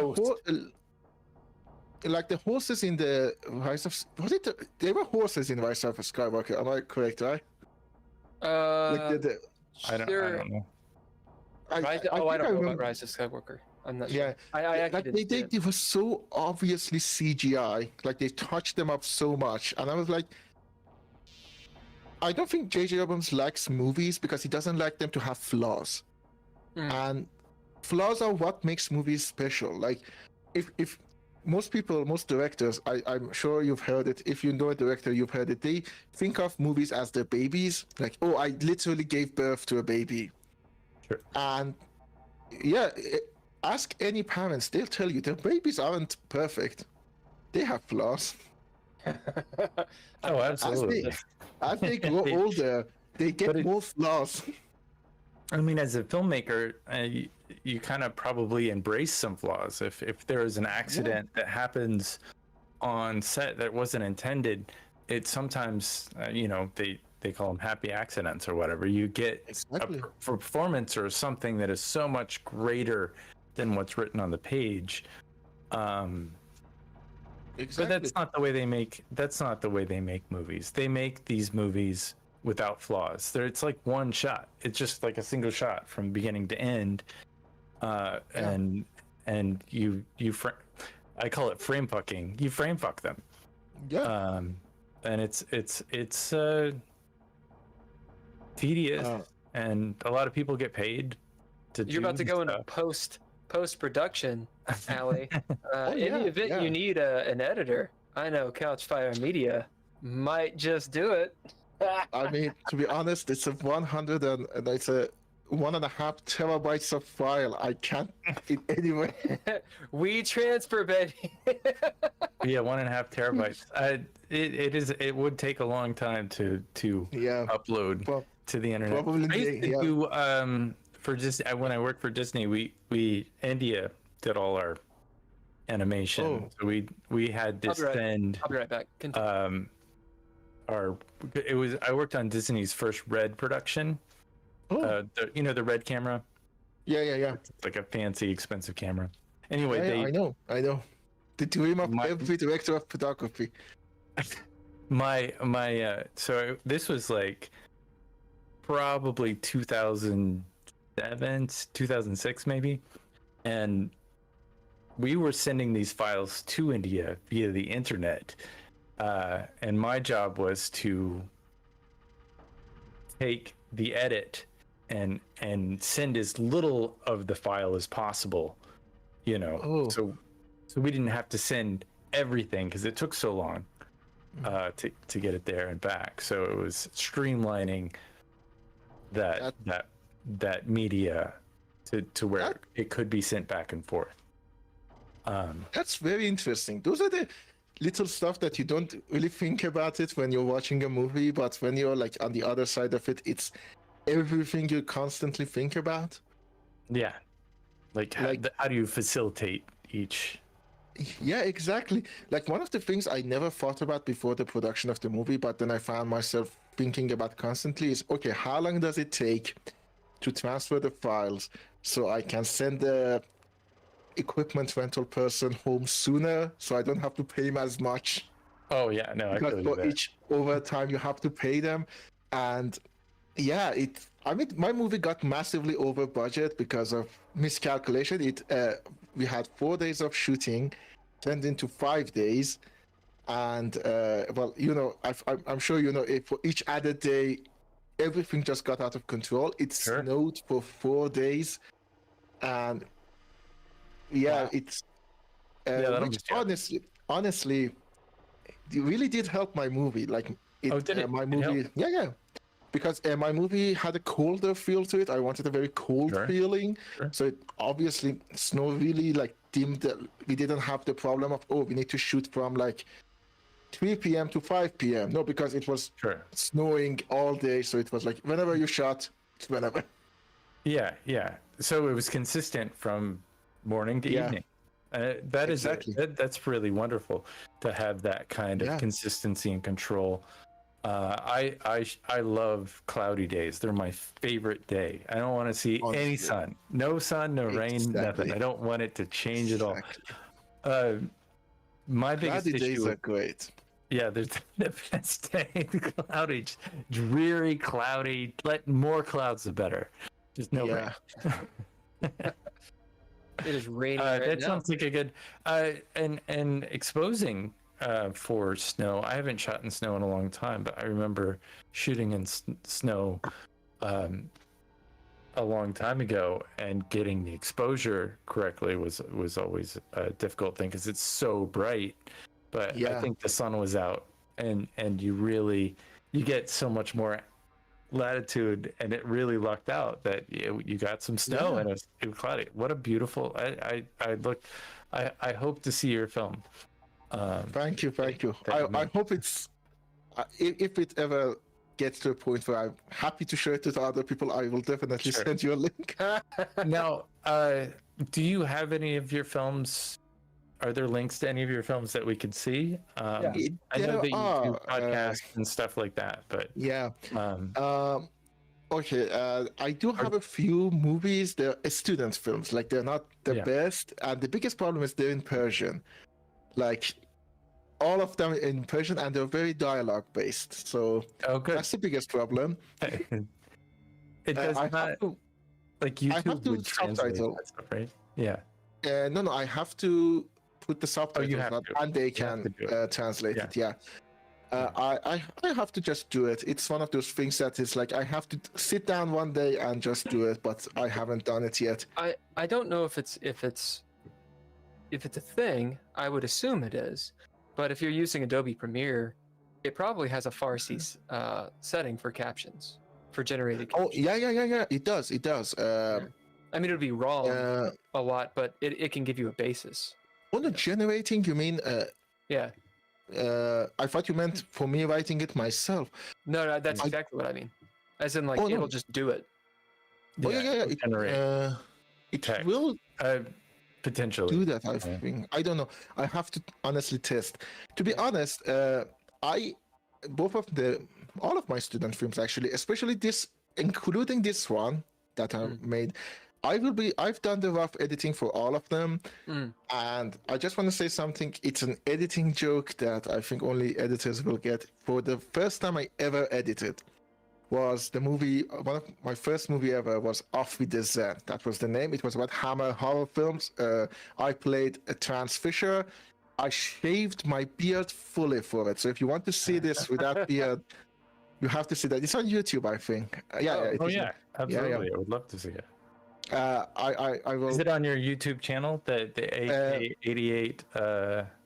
Well, if you go to AK88 Studios page and scroll down, there is a channel Where called it's- Ali Khamseh. Hmm. Oh, okay. Now you were born in 1988, right? No. I was born in 1997. 97. I see. So where's the 88? Okay. Oh wow. Yeah, I have to explain that. Persian calendar is different from Gregorian calendar Sure. in the sense that we are right now in the year 1403. Ah, interesting. So, yeah. Literally, it's been like 17 days since we've been into the year 1403. And I made my email back in 1388, which was I see. 2009. I see. And I was like, okay, a Khamseh is taken. What else you do? You add a number. Yeah. Instead Yeah, of yeah. adding 97, which Sure. is the year I was born, 75, which is the Persian year I was born, I was like, oh, I put the current date. And I put 88. Yeah. And then that kind of became a calling card because I still use that email. And I was like, okay, I want to remember all of my stuff. So I'm going to put a Khamseh 88 everywhere. Yeah. So That's great. In Chinese numerology, 8 is a very lucky number. So Oh. you have all the phone numbers. They want as many 8s in their phone numbers as possible. that's Just That's as an interesting. anecdote. Yeah. So Yeah, you have a no, very that's lucky interesting. title, is what I'm saying. I think in Middle Eastern countries, I know a lot of them 7 is the lucky number. 7. Yeah. Just historically wise, why is 1403? When did it start? I guess Persia's really old, and it's Okay, older than 1403. Oh yeah. But here's the thing. Iran is an Islamic country. It's a Shia Islamic country. Actually, the way we use our calendar, like Iranian calendar specifically, isn't even the same thing that Arabic countries use, like Oh. Saudi Arabia or United Emirates. Like our neighboring countries, they use a different system. I think only Iran, Afghanistan, and Tajikistan use the Iranian calendar. I'm not sure. Again, I have to. Do not take me on that. I know we use it. It's to do with it's Islamic thing. If I were to, I have to guess very correct. I do not remember. might be the I've age learned all of. of Yeah, Islam, actually. No, it is not because it's okay. Here's the thing: there are two big events in the mythology of Islam. Is that one of them is when Prophet went from Mecca to Medina, and one when he went from Medina to Mecca. I think Okay. one of them is the basis for the Arabic calendar, which is called Hijri Qamari, which is like the moon travel. If I were to translate the roughly translated, the other one, I think it's from Medina to Mecca. I think that's the one that we use. Is the basis for our calendar. I think that's the year 402 years ago, the Prophet went from Medina to Mecca, and the other calendar is actually a few years older. Yeah, but Iran is actually a very interesting country in that regard when it comes to like nationality and myth and history, because it's both a very Islamic country. It has very deep roots in Islam, but at the same time, it has a very deep roots in ancient history, like very old. Way back. Like post-Sumerian. Yeah, exactly. Yeah. Like, here's the thing: the New Year in Iran is March 20th. It's the start of spring for us. It's called Nowruz, which literally means new day. And the interesting thing about it is it has nothing to do with the Islamic thing I just mentioned. Like, it's an old tradition going back like 2000 and something years ago, that old kings used to celebrate the renewal of the year. Like, it's Nowruz means the start of spring and all of that. And so we kept that and then implied it to a very religious thing. I think kind of like Christmas, like if it's the winter solstice, then it becomes Christmas. Mm. Yeah, it's sort of like that. So it's kind of interesting to me. I mean, it's a happy accident. I have 88 there. A lot of people, oddly enough, I don't know why, think AK-88 is a gun. Because AK-47 is a gun. 88 Magnum. I mean, I didn't know. Yeah, it sounds like Or like It's a film type thing. Or, yeah, interesting. No, AK-47 is a gun, but AK-88 I don't think is a gun. You know, it's an AK-88. Shoots through schools. Right. So that's a Just the thing though, that's a toy gun, by the way, that I used for my movie. Uh-huh. It's in the background. And like, here's the thing that I kind of loved about it. It used to be very shiny. I don't know how realistic it looks. We had to sand all of it down to make it dull and look more realistic. Now you say that is a gun back there? I didn't know. Oh, no, it's a toy gun. It's a toy gun. gun. Yeah, but It's it funny. didn't look like a gun. Where Bill lives, Oh, I see. he tried to buy a gun, toy gun, and he lives in Los Angeles. Oh. And he couldn't. Yeah, well, you can't ship them. Amazon won't ship them. Like over here. Right. So I wanted to ask you about eBay. Star Trek. No, I'm kidding. I wanted to ask you about let's finish. funding. Oh yeah, funding. Yeah. Okay. Here's the. I'm sorry, this is gonna get very boring for a second. The Iranian Iranian media system is not privatized. It is a government entity.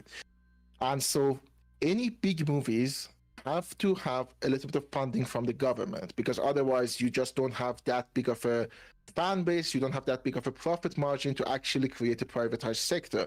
And in any case, even if you are an independent filmmaker, you have to get a showing permit from the government to actually show your movie in cinemas. So there are usually 2 or 3 ways you can get funding. First off is you go to a government entity and tell them, I have an idea, give me money to make it. That usually means you have to comply with a lot of restrictions, with a lot of, well, it's a government entity, you know how it goes. Right. And it's an incredibly autocratic government entity as well. So you have to kind of well know where it goes. Then the other one is independent producers. They're not really independent, but they work as a middleman between semi-private institutions and filmmakers. For example, banks. Like some banks fund some movies. They get and sponsorships like that. Like it's the same as sponsorship deals, but instead the bank just like pays for the whole movie instead of a small thing. And a lot of TV shows as well. There is a very famous show in Iran which was fully funded for one season with one mall. Like they were making this big mall and they funded the whole season of this show. And that meant the main character was working for them and they were always present in, like, they were constantly talking about it. Right. That's the second way, which is semi-private institutions. That usually has less restrictions, but even then, if you want to show your movie anywhere within the country legally, you have to have a showing permit, which means dealing with the Ministry of Culture, which isn't a good thing, especially right now. Right now, we have our equivalent of, I don't know, imagine if Andrew Tate was president. That is our president. That's exciting. Yeah. So, the third option, which is the option I used, was self-funding. You basically put your own money, which is the dumbest option. Do not do this. Yeah. And if you ask the guys who do Trauma, or what is it, Mel Brooks? No, it's Trauma is. No, not Trauma. Mel Brooks said Lloyd Kaufman. Lloyd Kaufman, yeah. But I was gonna quote Lloyd Kaufman, and Mel Brooks said, "Don't don't put your own money into your own film. That's Yeah. Yeah, that's literally the plot of producers. Like, they don't put their own money in. you don't put your own money into your own film. So Yeah, because honestly, this is more of a passion project at this point. I mean, it always was. But yeah, I had to self-fund it because I didn't have any connections to use. I didn't have any government connections or private connections to use. So I basically had to ask family members. I asked a family member. I would work for him for 2 years if he advances the money to me, and like we made deals like that for me to be able to make the movie. And that's the thing about my team that I had, and it's a great team. They all you have to basically. These movies are made with connections. Like my first assistant director, which was great. She did an amazing. I genuinely would have been able to make the movie without her. I'm serious. When she made her movie, I was second AD to her. And for example, my production manager, when he made his movie, I was a director consultant to him. Like we kind of basically this is the way student films are made too, and it's just that on a much bigger scale. You created the scene. You made the groups of people, and you can't make a film or a good film. You're not. It's hard to make a good film by yourself. You need a team. Exactly. Like there are people, especially like younger people that say, "Oh, I can do everything," and I'm like, "Yeah, you can." Nobody says it's not a challenge. You can do it all by yourself. It's just that it's not going to be as good. Like I know how to work a camera. I know how to hold the camera and stabilize it and focus it.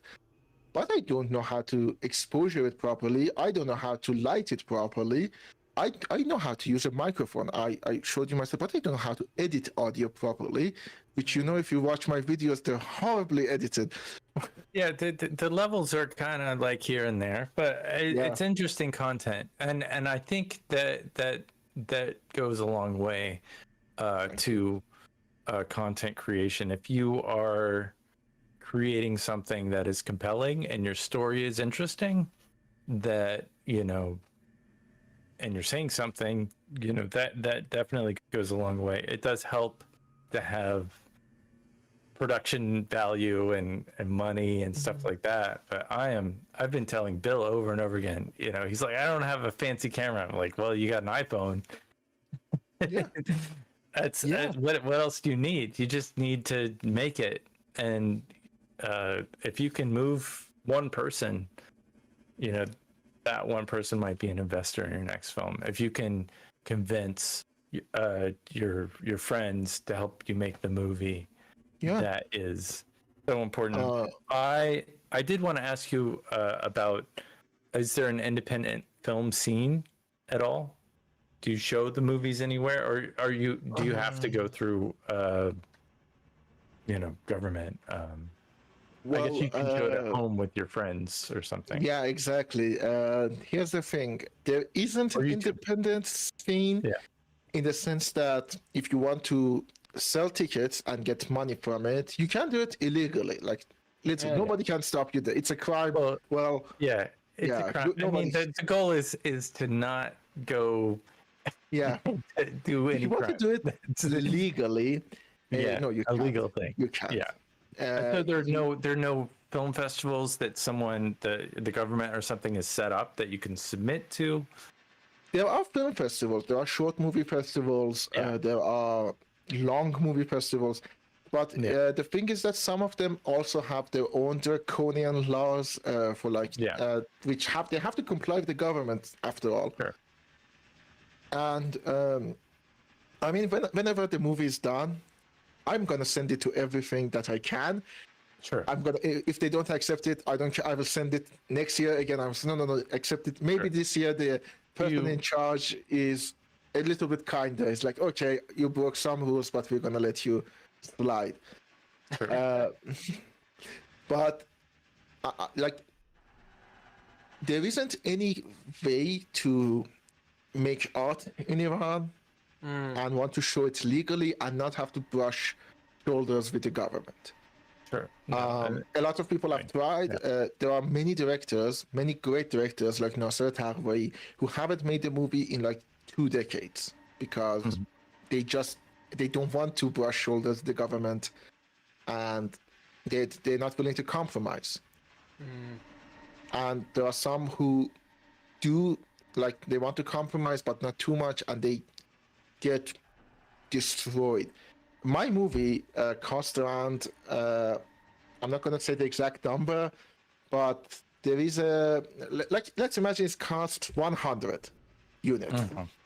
Sure. There is a director in Iran, sadly passed away by not good ways last year, called Khamseh Pur Ahmad. He made one of my favorite movies of all time, which is called Howl, which is like that Lindsay Lohan movie, you know, 2 girls separated at birth, 2 twins. The twins movie. It was what were they called? It was a remake of a Disney film. Exactly. It's like that. The twin girl who were separated at birth because the parents have divorced, and then they saw each other, and well, hijinks ensue.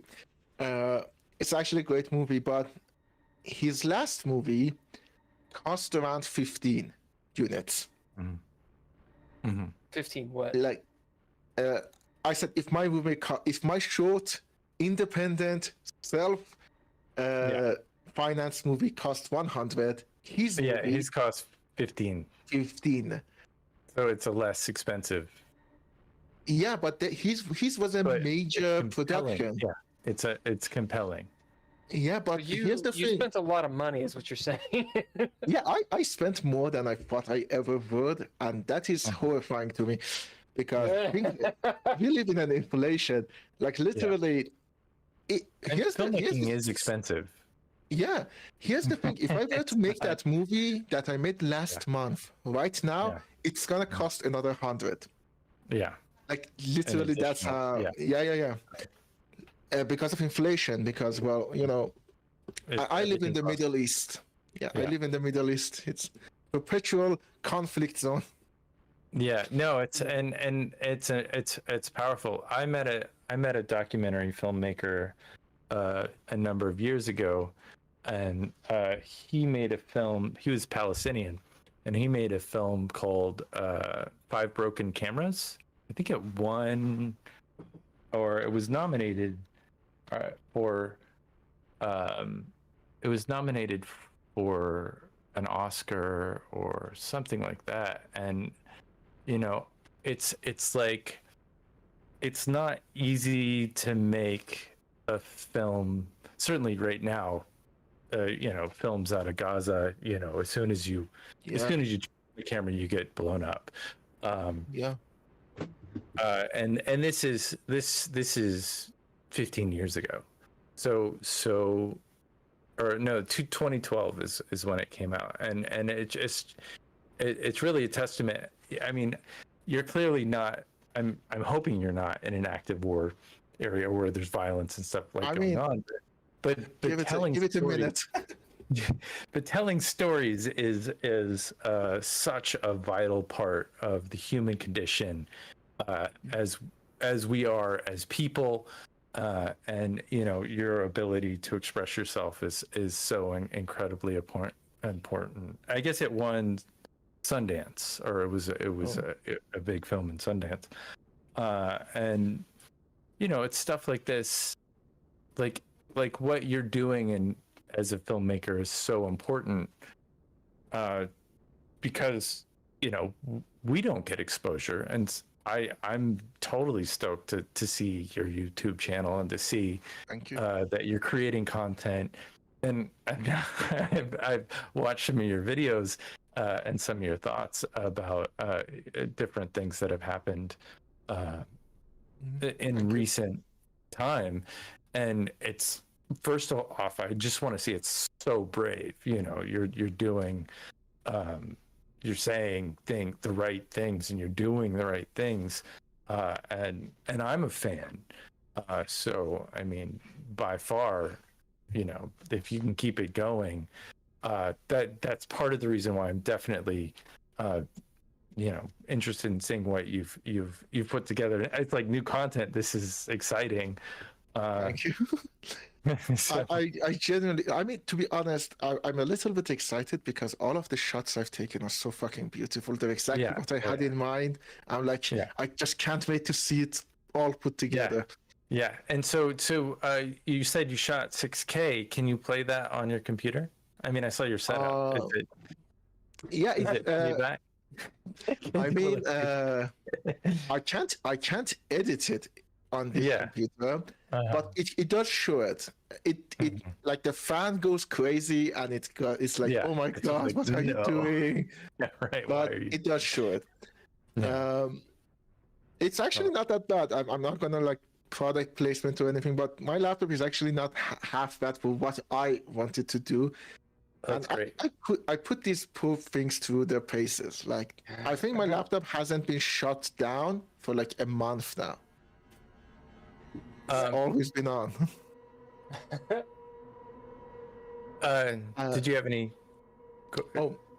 more questions, Bill? I was going to change the topic. I didn't want to change the topic without. Well, what I wanted to ask was, so did you rent the equipment or did you buy it? I rented it. Honestly, buying it and maintaining the equipment. This is another advice I have for young directors. Always rent. Yeah, you may feel like I am glad I bought some stuff. Yeah, I'm glad I bought a audio recorder. But if I want a better audio recorder for my movie, I'm not gonna buy it. Always rent because you will pay a lot. I'm not going to say it's not nothing, but at the same time, you don't have to maintain them. That's somebody else's job. Right. Yeah. And you get a lens package, you get sound equipment, you get all of it. I mean, it can be hundreds of thousands of dollars, and you rent it for hundreds of dollars instead. Hundreds of units instead of hundreds of thousands. So yeah, exactly. Makes it different. The only thing I feel like you shouldn't rent, and I'm talking from personal experience, is consumables, because movie rental places usually just like white or black, like tape or white or black cloth or like cardboard or stuff like that. Just buy it and keep it and use it on your next movie. They usually, aside from tape, they usually remain one and done with that tape. I mean, you might be able to use it twice, but the tape is gone. But like cloth and cardboard or cardstock, like black cardstock, they use it to bounce light, block light, and all of that. Just buy them. That's the only thing that you will save money on.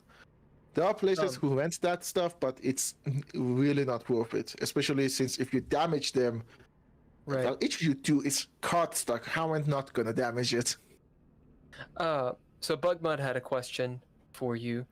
Are you able to make films in English without restriction, or are there requirements for how people are portrayed?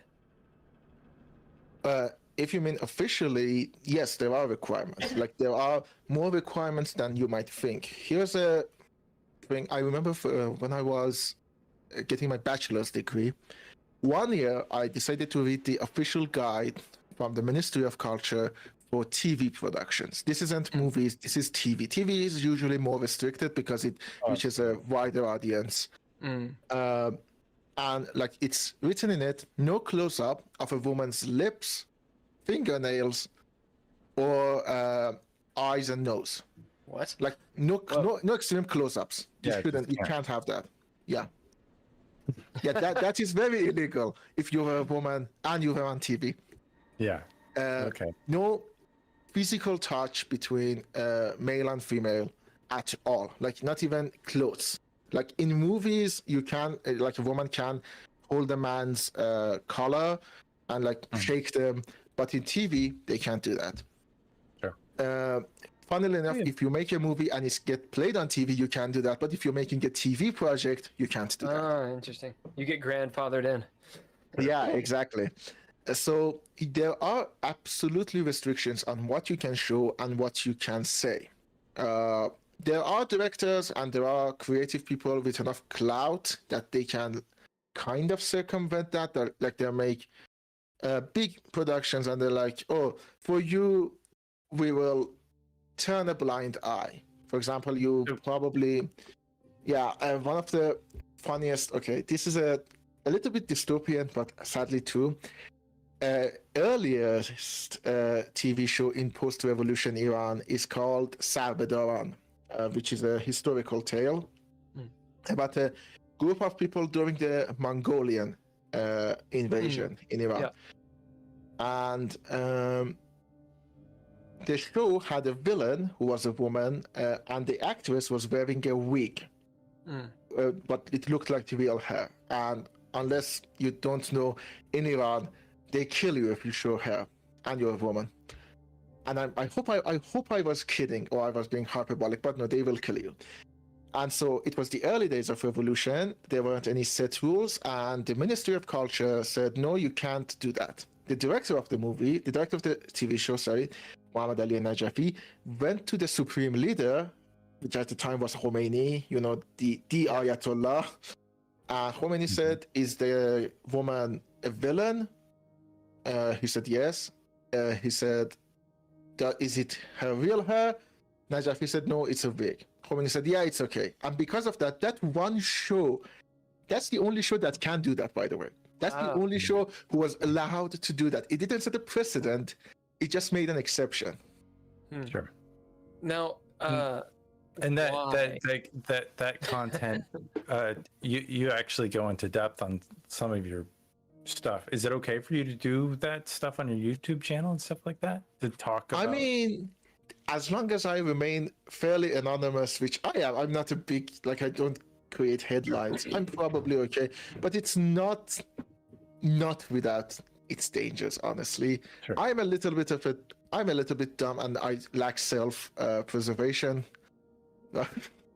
Well, it's a question. So if, because I haven't seen these videos on your channel, but if you have an actor or an actress in this regard, it seems like it'd be very dangerous for that person to be oh yeah, I'll definitely do this scene. Yeah, it seems like most of the films I've seen, it's mostly men in your movies. Is that correct? Yeah.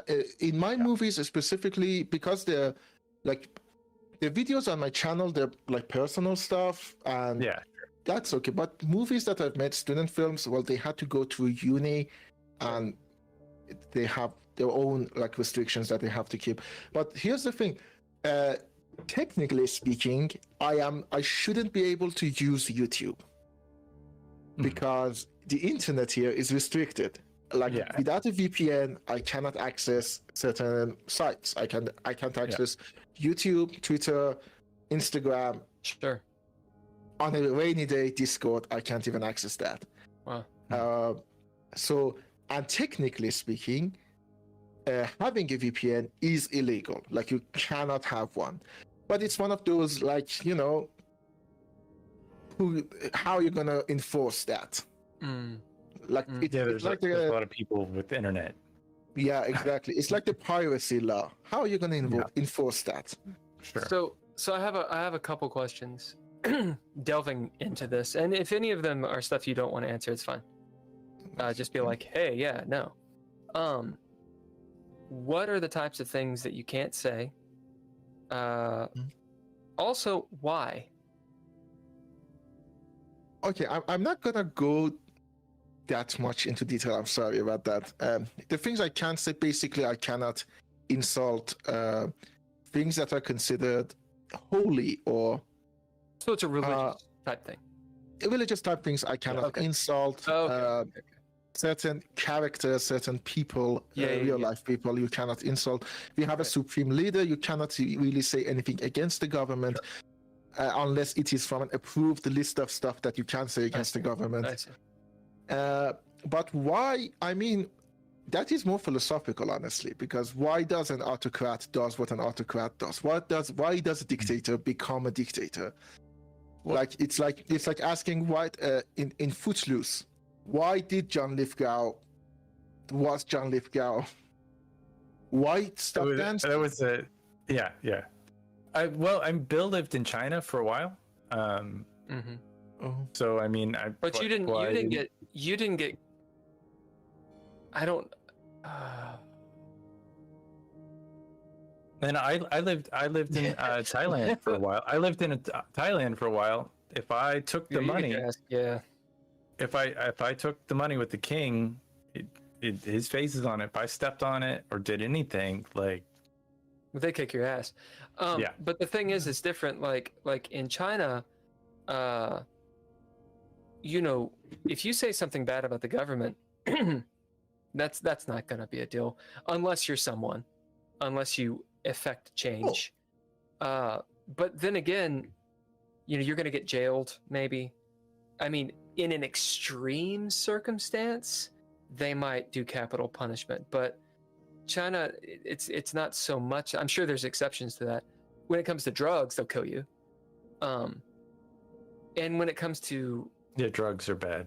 women They're and bad. men and that kind of thing, like you're not going to get shot or have your head chopped off. Like that's not going to happen. I mean, to Because be they're honest, incredibly secular there too, right? here's the thing, like the head thing. I'm just gonna say it's a misconception. Iran doesn't No, do it's a that. Chinese. It's a Chinese thing. Oh yeah. Yeah, in China, Because- in the old Yeah. way, they would chop your head off if you Oh. were a criminal, and they would strip you naked, chop your head off, and that was considered a dishonorable death in China. This is like turn of the century. Okay. Yeah, No, I sorry, wasn't because referring to. here's the weird thing about Iran. I love one of my old professors used to say it, and I love that because it says he says Iran is a country like in middle of ISIS and Taliban, and it's not neither of them. Right, Right. right. It's impressive. Well, it Yeah. speaks a different language. I have a different history quick and everything. I have a quick cultural question. I told you I wouldn't ask you anything personal about your life, but I used to date this girl in California, Allegedly. and she was from Iran, and I met her dad, and he didn't talk to me. Oh. He didn't say one word, and then like a week or two later, she ended it. So I didn't get what was going on there. Can you let me understand Yeah. Okay. that a little bit? I'm not gonna like talk. I'm saying that there is a chance, from the way I know Iranians, especially I'm guessing because you said California, and Yeah. I'm guessing her dad is probably people who, well, basically diaspora who went to California before the revolution, like literally in 1979. Yeah, So- he went. Oh yeah. So okay, I'm gonna say there is a chance that that is involved, but okay. Here's the thing: Iran is extremely patriarchal. Like I want you to imagine those Southern movies, like Southern American movies, like the dad is, you dishonor me, like that Mhm. sort of stuff. You can't do this because think of the family. That is really Iranian. Inside Iran, it's worse, obviously, because the government is always on the side of the abusive parent. But Iranian diaspora, especially those who went during the Shah's regime, are extremely patriarchal. Like you cannot imagine the amount of respect that you have to show your father. It's a cultural thing that is also rooted in both Islamic and old tradition. And because of that, yeah, the father has immense power, which basically the father is a king of the household. And people who are from before revolution, they seem to get stuck in that mindset a lot more, because it is a traumatic experience, your way of life suddenly changing. I'm not saying post-revolution Iran isn't patriarchal. God knows it's worse than it was before, probably. But I'm saying that before, revolution, it was also extremely patriarchal, and people stuck to that, like lies to honey. Like, oh, I'm not letting this go. So there is a chance, there is a more than 50% chance that her father is the reason your relationship didn't work. Yeah, I mean, I presumed that was the case. It's just like, and it was weird to me because I would talk to him, like, oh, yeah, nothing. Like, I've never talked to more of a stone wall in my life. This guy, he was just like, I have to say I was, you know, I was in LA, I was pretty punk rock. I had hair at the time, but it was in reverse. You know, it was long on top and short on side. So I was like, oh, it was definitely a troublemaker. So that's a horror story for all Iranian parents. Yeah, right. I'd like to ask about a little bit of history, which I know I could go to Wikipedia and ask, but I would rather hear it from someone who is literally Iranian and lives in Iran, and ostensibly, at least, you know, you love your country and all these things. So I want to hear it from you. The revolution, 1979, up until now, and that's a lot of time to summarize, but I was under the impression at some point not long ago that Iran was fairly secular. No. So it has never been. That is secular. A very wrong impression because it's literally called the Islamic Republic. I see. So it has been all that way. Now the revolution, what was the revolution for? Political freedom. I mean, okay, this is extremely criminally. Of course. Yeah. I got a question for you. So gaming in Iran. Do you guys do role playing? Do you do board games? Do you do any Chess, kind of? Yes. I mean, we do. It is a niche subject. It's more of an underground thing. It's not too mainstream, but we do have we do board games. Yeah.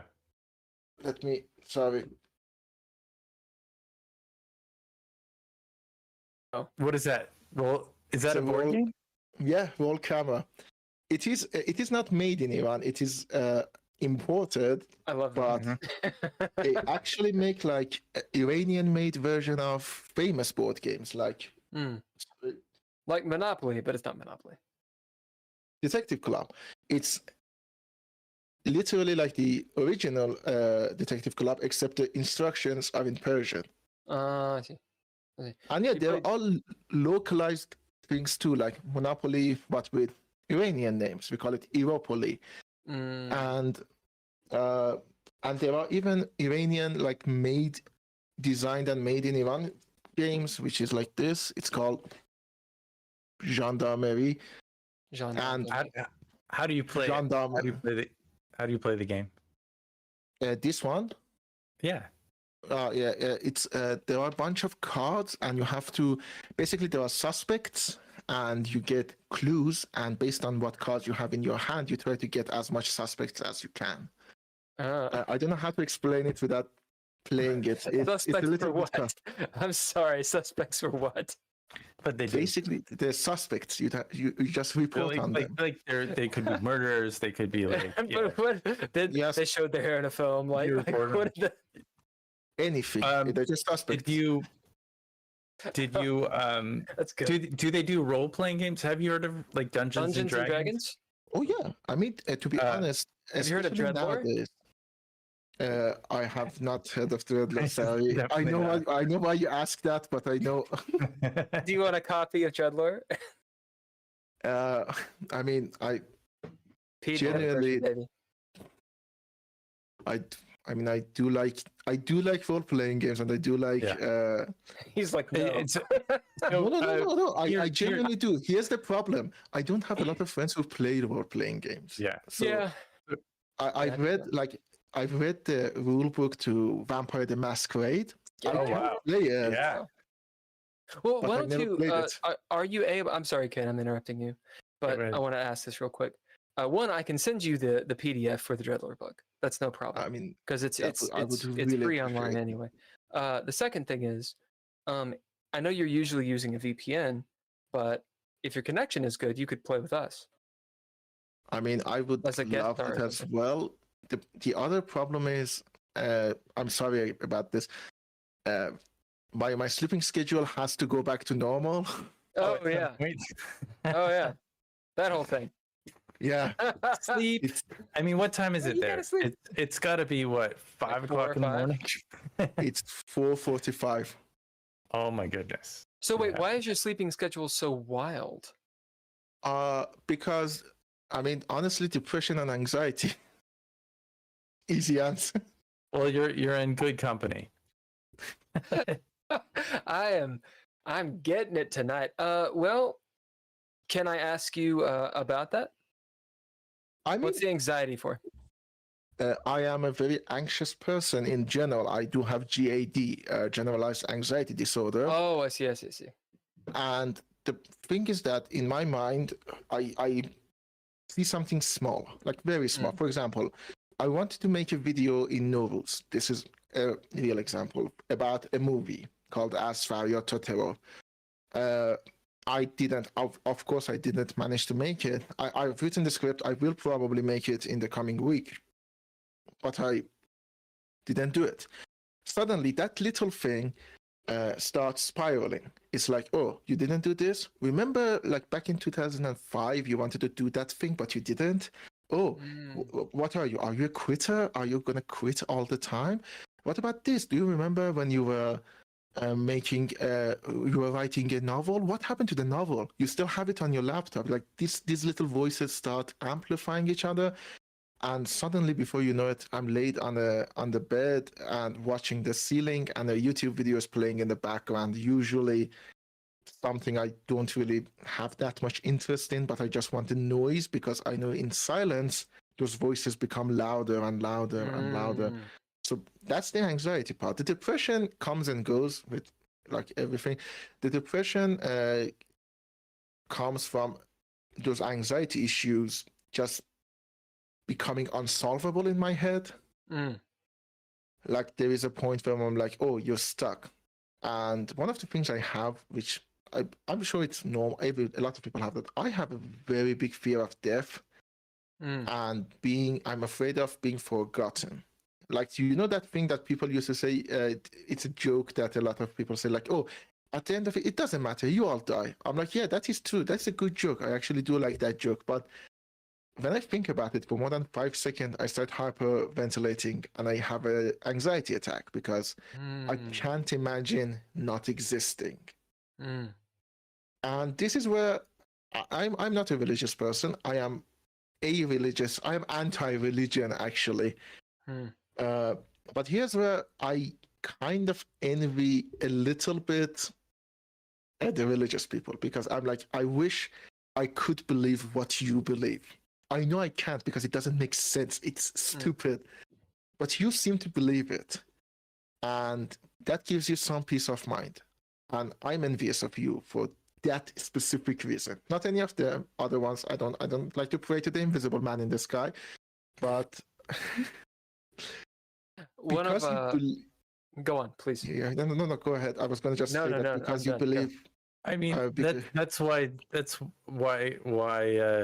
Dungeons and Dragons is so popular, or fantasy is so popular. We want to believe in magical things, and you know, having that experience. I grew up Catholic, and I was told that I needed to be Catholic.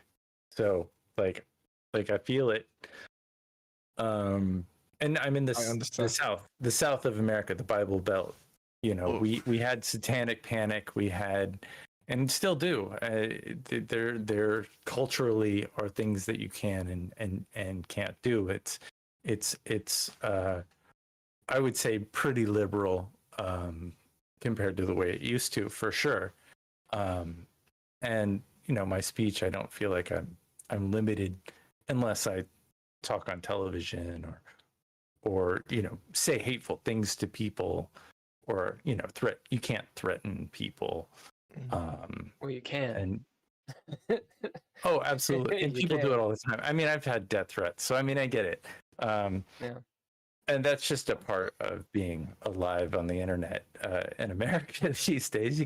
But they're threats. I mean, they're not death like. You're not actually. I mean, you actions. might, but it's a different thing.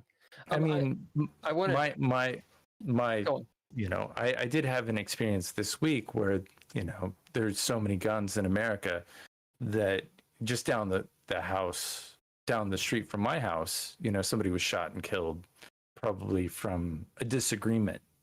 So that in and of itself is pretty rampant, just because people have guns and they disagree with their friends and they're like, well, I'm going to kill you. Yeah, they would kill each other if they didn't have guns. They'd have to use knives, and if they didn't have knives, they use hammers. No, I honestly I don't believe that, because there are a lot of times I genuinely I had a disagreement with my friend and I'm like, if I had a gun I would kill you, because using a knife requires a lot of force. Like you have to go get a knife, come back. It might not kill them, but the gun is like bang. So I think the gun is a big catalyst there. It's like if it wasn't there, the argument would have ended with us not speaking to each other until we die of natural causes. Or I mean, I'm pretty sure it was alcohol, guns, drugs. Sort of mix. Yeah. You guys are right. Maybe right. I am. Despite my love of westerns, I am not in favor of. I'm sorry. I know this is. I hope. No, you're in good company. Save for me. Oh yeah, you're good. Say it. I don't like guns in general. Like even. I don't know. I just don't like them. I've seen them up close, of course. But usually, to me, guns are weapons of oppression. Like they never have liberation attached to them, even though they've been used in here's the thing. I don't remember it. I wasn't alive then, but Iran and Iraq had a war. It was Saddam Hussein attacked Iran. 10 years. Yeah, 8 years. Yeah. And I'm like, there are a lot of people who probably look at a gun and say it like, oh, this is the reason we didn't lose. And I'm like, I get where you're coming from, but when I see it, I feel like the soldiers who, kill their own citizens, I think of them as the tool given to even the most righteous person loses themselves once a year. And I would feel much better if that person didn't have access to something designed to kill another person. Like that's the thing about them. They're literally designed for murder. There isn't any other use for them. Like for the knife, you can cook with it, but you can't cook with it. I mean, you can. It would taste awful. Yeah, no, you can't cook with a gun. It's interesting you say this. I wanted to do two things. One, I wanted to read from the chat because it's pertinent. Two, I wanted to read this thing that my lady friend, my girlfriend, sent me that I think might maybe apply. Hopefully, it's not too presumptuous. Okay, so the first thing is the chat. Buck Mud says, I just tripped over 4 guns on the way to the bathroom, and I don't own any guns. America, cuz. He says, I love guns in movies and stories.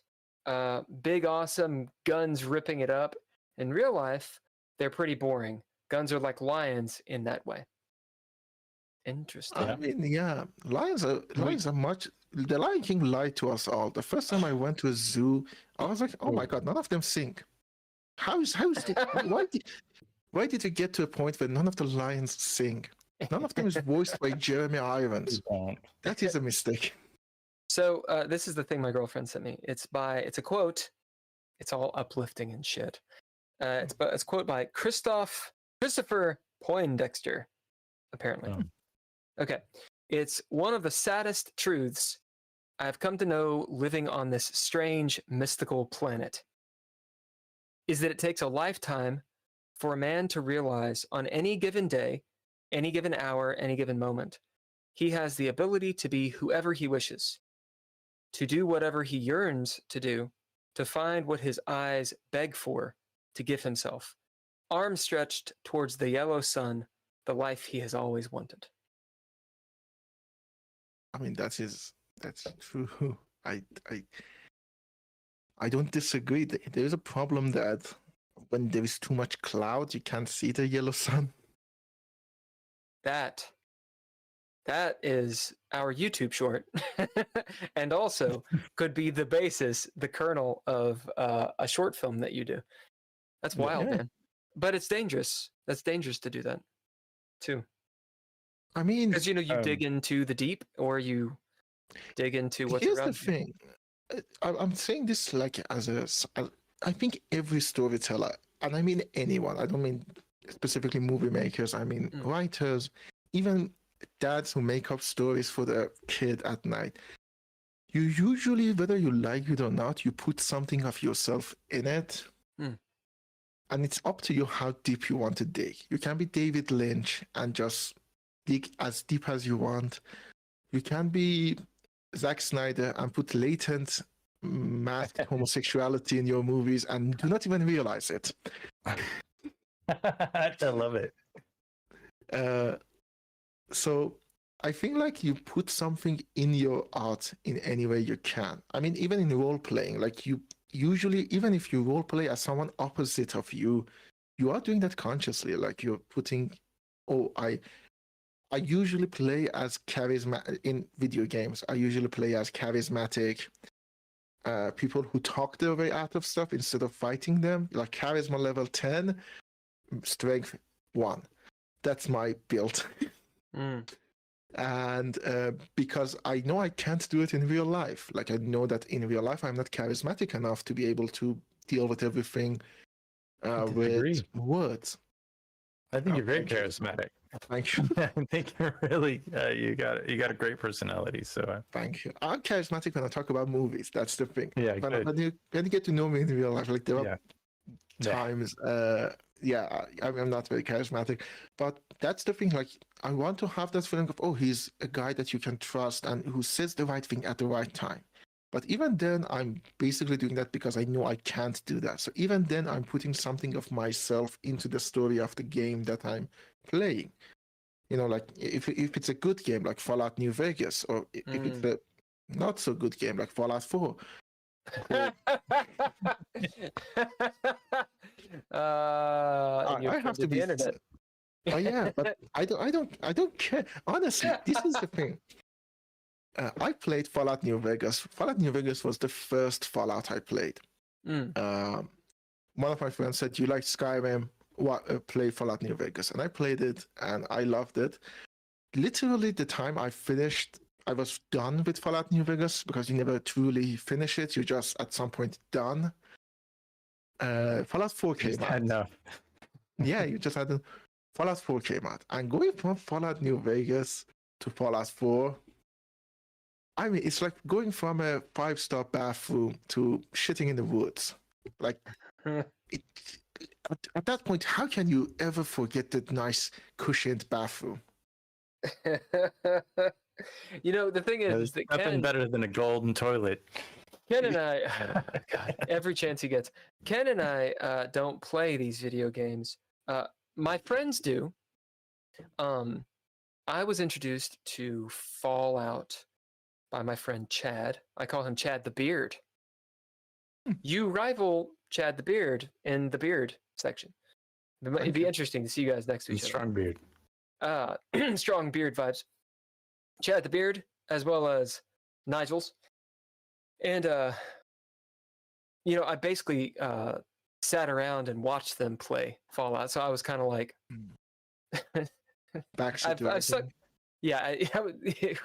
Well, no, there's no driving involved. It's more like I was the girlfriend. Or in terms of what they say at comic conventions, I was like the dice bag. As in, like, it's the thing you bring along with you to play the game. Like, it doesn't actually do anything. That's who I am. You just sit in the corner and get sad.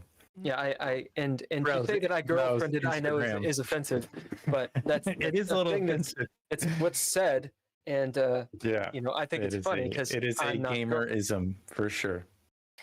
I know everyone get prickly about it. So Well, no, it's prickly. It's just I'm a not saying thing. you are. It's a I'm trope. saying everyone else. We'll call it a trope. You're a trope. Yeah. I see why you like Fallout 4 New Vegas. It looks like a spaghetti western. You're Fallout New Vegas, not Fallout 4. Yeah. Fallout Well, 4 I don't like.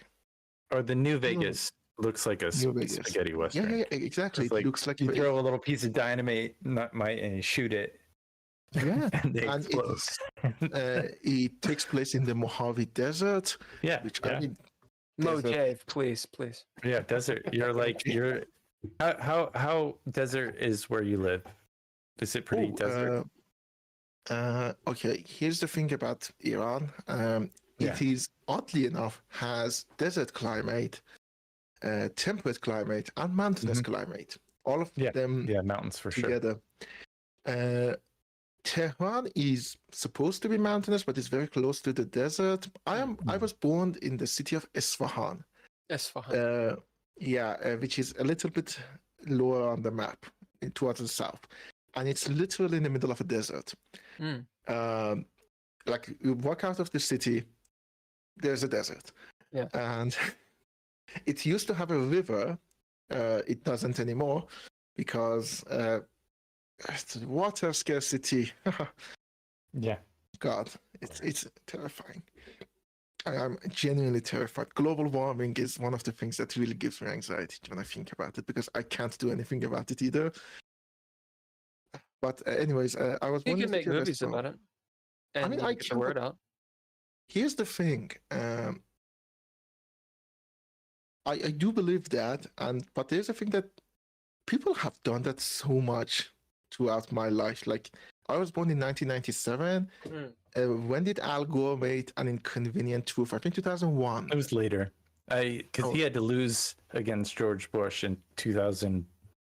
In the year 2000. In the year 2000. It was later. It was probably 2000 something. Right. So, like, throughout my life, I've seen many people talk about it. Bill Nye literally is putting his career to educate people about it. I'm like, okay, if these people can't do it, this beloved, I mean, Al Gore probably not very beloved, but Bill Nye is very beloved. But if they can't do it, can I? And I'm like, it's a defeatist position, but here's the thing, by the time I get to the level that Bill Nye is now, there might not be a planet to save. You got a little time. It's not us. I mean, maybe you, because you're younger. It's not me. I mean, I was born in the 70s, so. To be honest, here's the thing. If we put you and me together, I think people will think I'm older than you. They might. They might, because I act like I'm not quite 20 yet. So yeah, I'll buy that. I'll buy that. I'll buy that. I mean, I got some gray. Look at all that gray right there. I do too. Like, it's not very prominent here, but there are gray hairs in my beard as well. And I have less hair than you all around. Oh, yeah. I mean, that's honestly. Here's the thing. I'm definitely jealous of the hair. Just saying. I mean, here's the thing. People I've seen, especially with people outside of Iran that I talk about, and I've done a few podcasts and I've talked to them. It seems like, at least in my current, nobody is as hairy as me. I'm the hairiest person I know. So, global warming. Global warming. I swear. You say that you lived in, what is it called? Ahwesala? What is it? Isfahan. Isfahan. Isfahan. I have to see it for me to know anything. Isfahan. Sometimes it's also called Isfahan. Isfahan. It's basically whichever you, because the word is Persian, so whichever way you romanicized it, like write it in English. So people write it with I or E. I see. Is the desert there? Is it sandy? Is it rocky? Sandy, incredibly sandy. And there We have was two deserts. Oh, we Oh, have you two two major deserts in Iran. They're both next to each other. One of them is called Lut. The other one is called Sahara, I think. I don't. What signifies the boundary between them? As in, why are they not just one big desert if they're next to each other? Genuinely, I don't know. I never thought about it. I was like, two deserts next to each other. That makes sense. They tried to take camels to the desert in the west. I don't know if they have do they have camels in Iran? Is that a Yeah. It's actually more southern than the deserts. But yeah, there are camels. So they tried to take camels to the west, but they didn't do well because they have softer feet. Because it's really rocky desert here. So the sandy desert, I would imagine. Yeah. It is. That's why you don't see camels in the wild west. I mean, if they had camels and it was a sandy desert, I feel like they probably wouldn't be like. They'd be a little better off when they're out of water. Here's the thing about sandy deserts. They are definitely, I think, more dangerous than rocky deserts, especially when it comes to weather. Because sandstorms are very typical here. They're not as typical in rocky deserts. Which is why in a lot of mommy movies, sandstorms are very prominent. Yeah. So speaking of like great movies, I'm interested in the. Okay, let's get back to film a little bit because I'm going to dig into geography and history and shit. How does the terrain play into your films? I mean, that is a very hard question for me to summarize. That's all I ask is hard. I know. Without getting too specific, a lot of directors, basically, based on where they are, you can see it in their style. Like, there are a lot of directors who are from Isfahan. Isfahan is more of a cultural city. It has a lot of old architecture. It used to be the capital. It's not anymore. And so it has a lot of old architecture. It's usually perceived, I'm not going to say it is, but it is perceived as a cultural hub in Iran. And so you can see it in the works of the directors who are from there. They're usually more interested, like, they're very indoorsy, like they use a lot of interior shots more. That at least it's from my own observation. In contrast to directors who are from the north of Iran, which is a more temperate climate. It has a lot of jungles, it has a lot of like grass, and it looks much greener. They know to appreciate the nature better. I guess that's the way they know how to use a lot of more beautiful shots in terms of like showing the greenery. Then you come south, and when you come south, water starts to play a massive role because the Persian Gulf is there, and like a lot of things tend to mix with water. And again, it's like where they're from, they take a little bit of the area they're from, but in how they work, like for example, the good thing about Iran is if I want to have a movie about mountain climbers, I can make it. If I want to have a movie about cowboys, I can make it. Like there's a desert there. There's a lot of different things you can use. I can't use it if I want to make a movie about a city with good city planning, because that doesn't exist in Iran. God damn it. Not in America either, so don't feel special. You know, one of the things, like I see a lot of American movies, if it's not obvious. You know that famous New York shot in like Woody Allen's Manhattan and all of that, the famous city skyline that you see, I think from the Brooklyn Bridge. I'm not sure. I might be wrong. I just heard from it. I don't think Iran cannot do that in a way because how it's positioned and made, which is kind of funny because Tehran is on a... I'm sorry, I said Iran. I meant Tehran cannot do it. And Tehran is a major city. It's a capital. And the government is a very centrist government. So it's like everything gathers in one place. And And so you can't do it even though the city has natural elevation, like it's on the side of a mountain, but it doesn't have a skyline because it was poorly designed. Interesting. It has a Yeah. dick though in the middle of it. You have one tall tower, which is called the Milad Tower, and it's literally like a giant dick. Wow. I'm now looking at it right now. Yeah, no, it's epic. I mean, it's beautiful. Thank you. I mean, some dicks are beautiful too, but I mean, I think if you're gonna ask me about penises, they're pretty.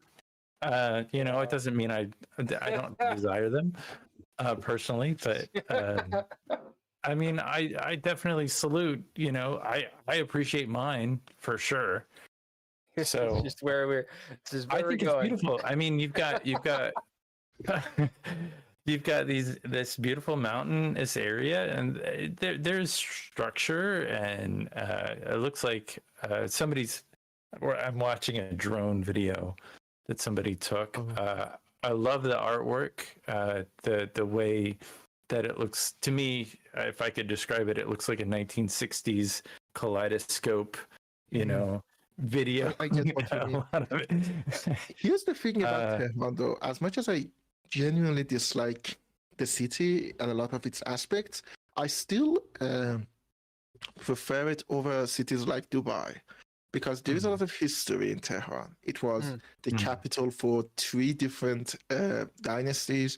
The Qajar dynasty, the Pahlavi dynasty, which is the Shah. And the Islamic Republic.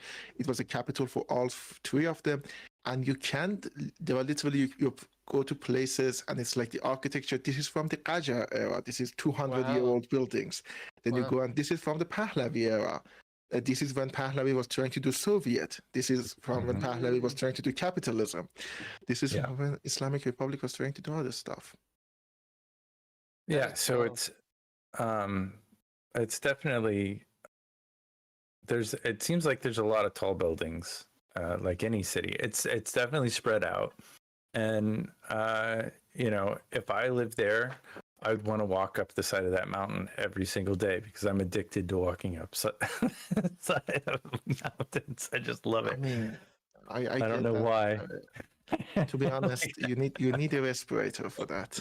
They're tall. They're tall. Yeah, they're tall looking, and you got snow caps. I meant more about is it snow capped year round? And it used to be. It's not. Yeah, anymore. not anymore. Yeah. Okay. Wait, what were you saying about why do you need a respirator? Pollution. It's tall. It's a it's pollution. No. Yeah, it's a very polluted city. There are days a lot of cars. A lot of cars, and there are days that they literally close down the schools because of the pollution. Yeah. What is the pollution caused by? Mostly old infrastructure, cars, the government burning subprimal fuel to generate electricity.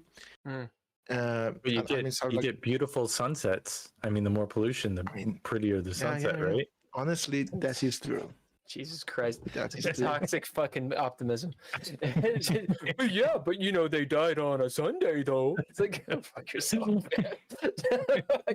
You can't bitch and moan about global warming and then be like, well, the pollution's okay. What the fuck? I mean, we've all seen the Highlander too, right? Oh, you're just hurting me. You're hurting me. I think even Sean Connery was like, let's not talk about this one. I mean, come on. Come on. Speaking of, by the way, weird thing, I forgot to say it. This is like 2 hours ago at this point. I hope you remember it. You said Christopher Lee and Hammer movies? Yeah, is it not? Yeah. No, Christopher Lee and Hammer Dracula. Movies. Huh? Christopher Lee hated being associated with Dracula. In the end. He liked the first few that he did. He liked the first one he did. Literally the first one. Then after that, after like 1960 was over, he despised being known as that guy who played Dracula. Sure. Like Yeah. one of the jokes, I don't know if you've seen this behind the scenes footage of Star Wars. I think it's Clone Wars. Mm. They put a puppet of Yoda that Christopher Lee has to interact with, Yeah. and they gave him Dracula teeth, like Oh no. paper Dracula teeth, and he I bet is so pissed. mad. I bet he get Yeah, pissed. he was pissed off. So- He was like, I didn't think you would do that to me, George. So in the interviews with him that I've seen, I'm sure everybody's seen these. It's on YouTube. That's kind of how, through osmosis, I knew anything about Hammer films, and the idea that they kind of got decadent is because of Christopher Lee's disdain for them. But I was under the impression he enjoyed at least the early ones, I think, at least from his interviews, he enjoyed the first one, Horror of and then Dracula, afterwards they kind of got 1958. corny. Yeah. The thing is that he said, I will not, in the interviews, he says that I said I will not do the third movie, which is Brides of the Dracula, didn't have Dracula in it. Mm. The third one is Dracula, Prince of Darkness. He says, I will not do it. This is a dumb movie. Mm. And they said, well, if you don't do it, we have to fire everyone because we can't make it without you. And he was like, well, these are my people. Like, So I've got I to make know it. them. Yeah. So they Yeah. basically emotionally blackmail him into making more of these movies. And by the time they went to the Legend of the Seven Golden Vampires, he was like, everyone is different. I don't know these people. I'm not going to come. And they made the Wow. movie without him anyway. So that means they were Wow. lying. Yeah. Scummy producers aren't a new thing. I don't think Bela Lugosi ever disliked. Yeah, but Bela Lugosi is weird. Like, one of the things in Ed Wood, I love Ed Wood, by the way, the Tim Burton Yeah. movie. Martin Landau definitely deserved that Oscar. There's a scene that I found so heartbreaking is Bela Lugosi is standing in the middle of a pond with an octopus that doesn't have a motor and he has to move it himself. He's Yeah. drinking some alcoholic beverage and he's like, I said no to Frankenstein. It wasn't sexy enough. And at that point, it's like, oh my God, that poem, I genuinely felt my heart break. Oh no. Yeah. So, yeah. Yeah. And he's older, and it's just I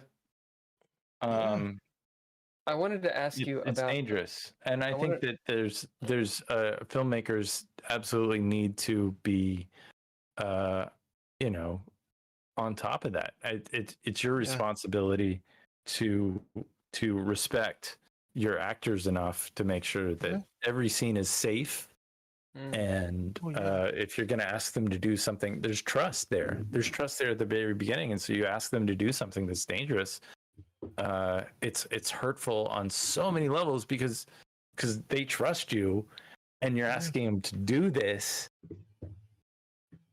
And it's kind of like, yeah. No, I get it. Here's the thing. I once was talking to a friend about, well, if a movie is bad, why does everyone say, well, the director did it bad? Well, what about the actor, the writer, and everyone? I'm like, because the director has the final say. Usually, if we're not talking about a studio movie, usually the director is the dictator on the scene. Sure. And if it's not, you hear these horror stories about like actors and directors having disputes. Like a World War Z, Brad Pitt wouldn't talk to the director. Really? Yeah, I didn't know that. I wouldn't talk to him famous either, but I anecdote. saw the movie. I saw part of the movie. It's not a good movie, but when that happens, it's like, well, who is Brad Pitt going to listen to then? You have to trust your director. Like, you have to accept that your director knows that you're doing what it's not going to make a fool out of you, which is literally what Kubrick did to George C. Scott. He made a fool out of him, but even then, it was for the best betterment of the movie. But that was Kubrick. I mean, because he kind of knew what he needed, and he was brutal. Kubrick was brutal. It was a brutal filmmaker. But I don't think he intended harm. Well, I mean, I guess mental harm, but I mean, for Shelley Duvall, poor Shelley Duvall in Shining, it was definitely. It was brutal. He was brutal. Yeah. Funny thing is, I did a movie with Peter Fonda. I wanted to loop back to that. I met him and talked to him. We shot it in Arizona in the middle of summertime in the desert, and he was a wild guy. Do you like the Easy Rider? Have you seen that? Oh, yeah. I liked Easy Rider a lot. Yeah, I think that would fall into the world of films that you kind of dug. He was. Weirdly enough, I watched Hell's Angels and The Trip before Easy Rider. So I watched them chronologically, like, oh, these are the movies that led into Easy Rider. Yeah, and they were all, I mean, filmmaking and it is rebellious in its way, and it's and Ed Wood was rebellious. He was doing things that he shouldn't be able to do. He was making movies, and he got equipment, and he got stuff that, for the amount of money that he had, which was nothing, he was doing something. And it's so impressive that, the guy walks by the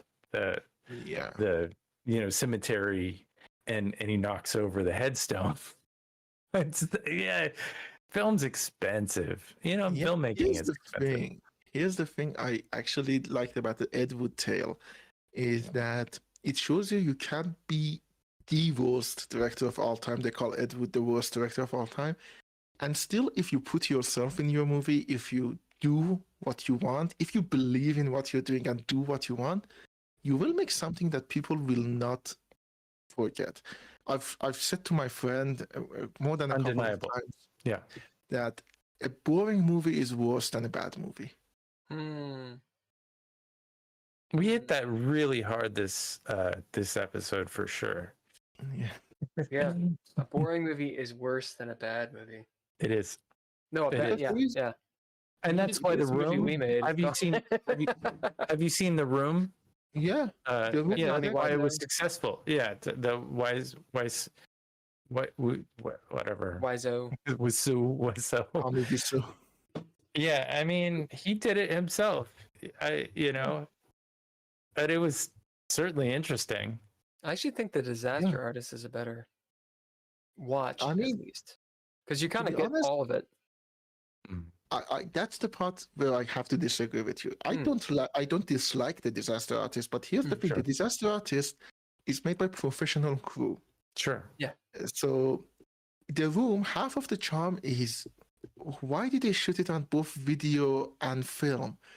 Yeah. Why does it look like? Why is there a green screen rooftop? The rooftop is one of the easiest thing you can make.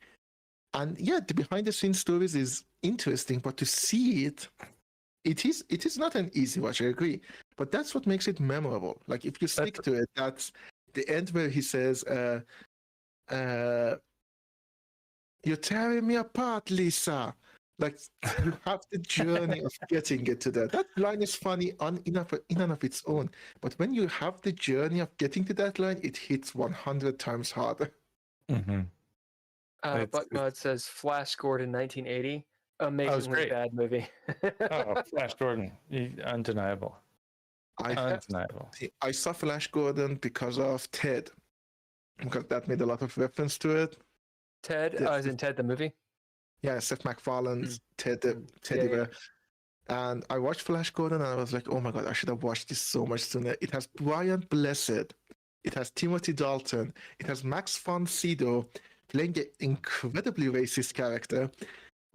Basically playing Fu Manchu. Yeah. And it's so good. It's so stupid. I love it. We're gonna have to send you. I'm gonna have to send you our cut of Double Brothers, Double Trouble. It's a short film, and it is that Ken and I made, and it is literally supposed to be bad. So I would love your opinion. It's really bad. I'd love your opinion. It's supposed to be bad, and it's really bad. And that's the best. It's great. All achieved there. It's great because, and when we showed it to people, that I don't think they got it. I think they were like, Oh, they you know didn't. you know the sound's off, right? You know the Yeah. audio.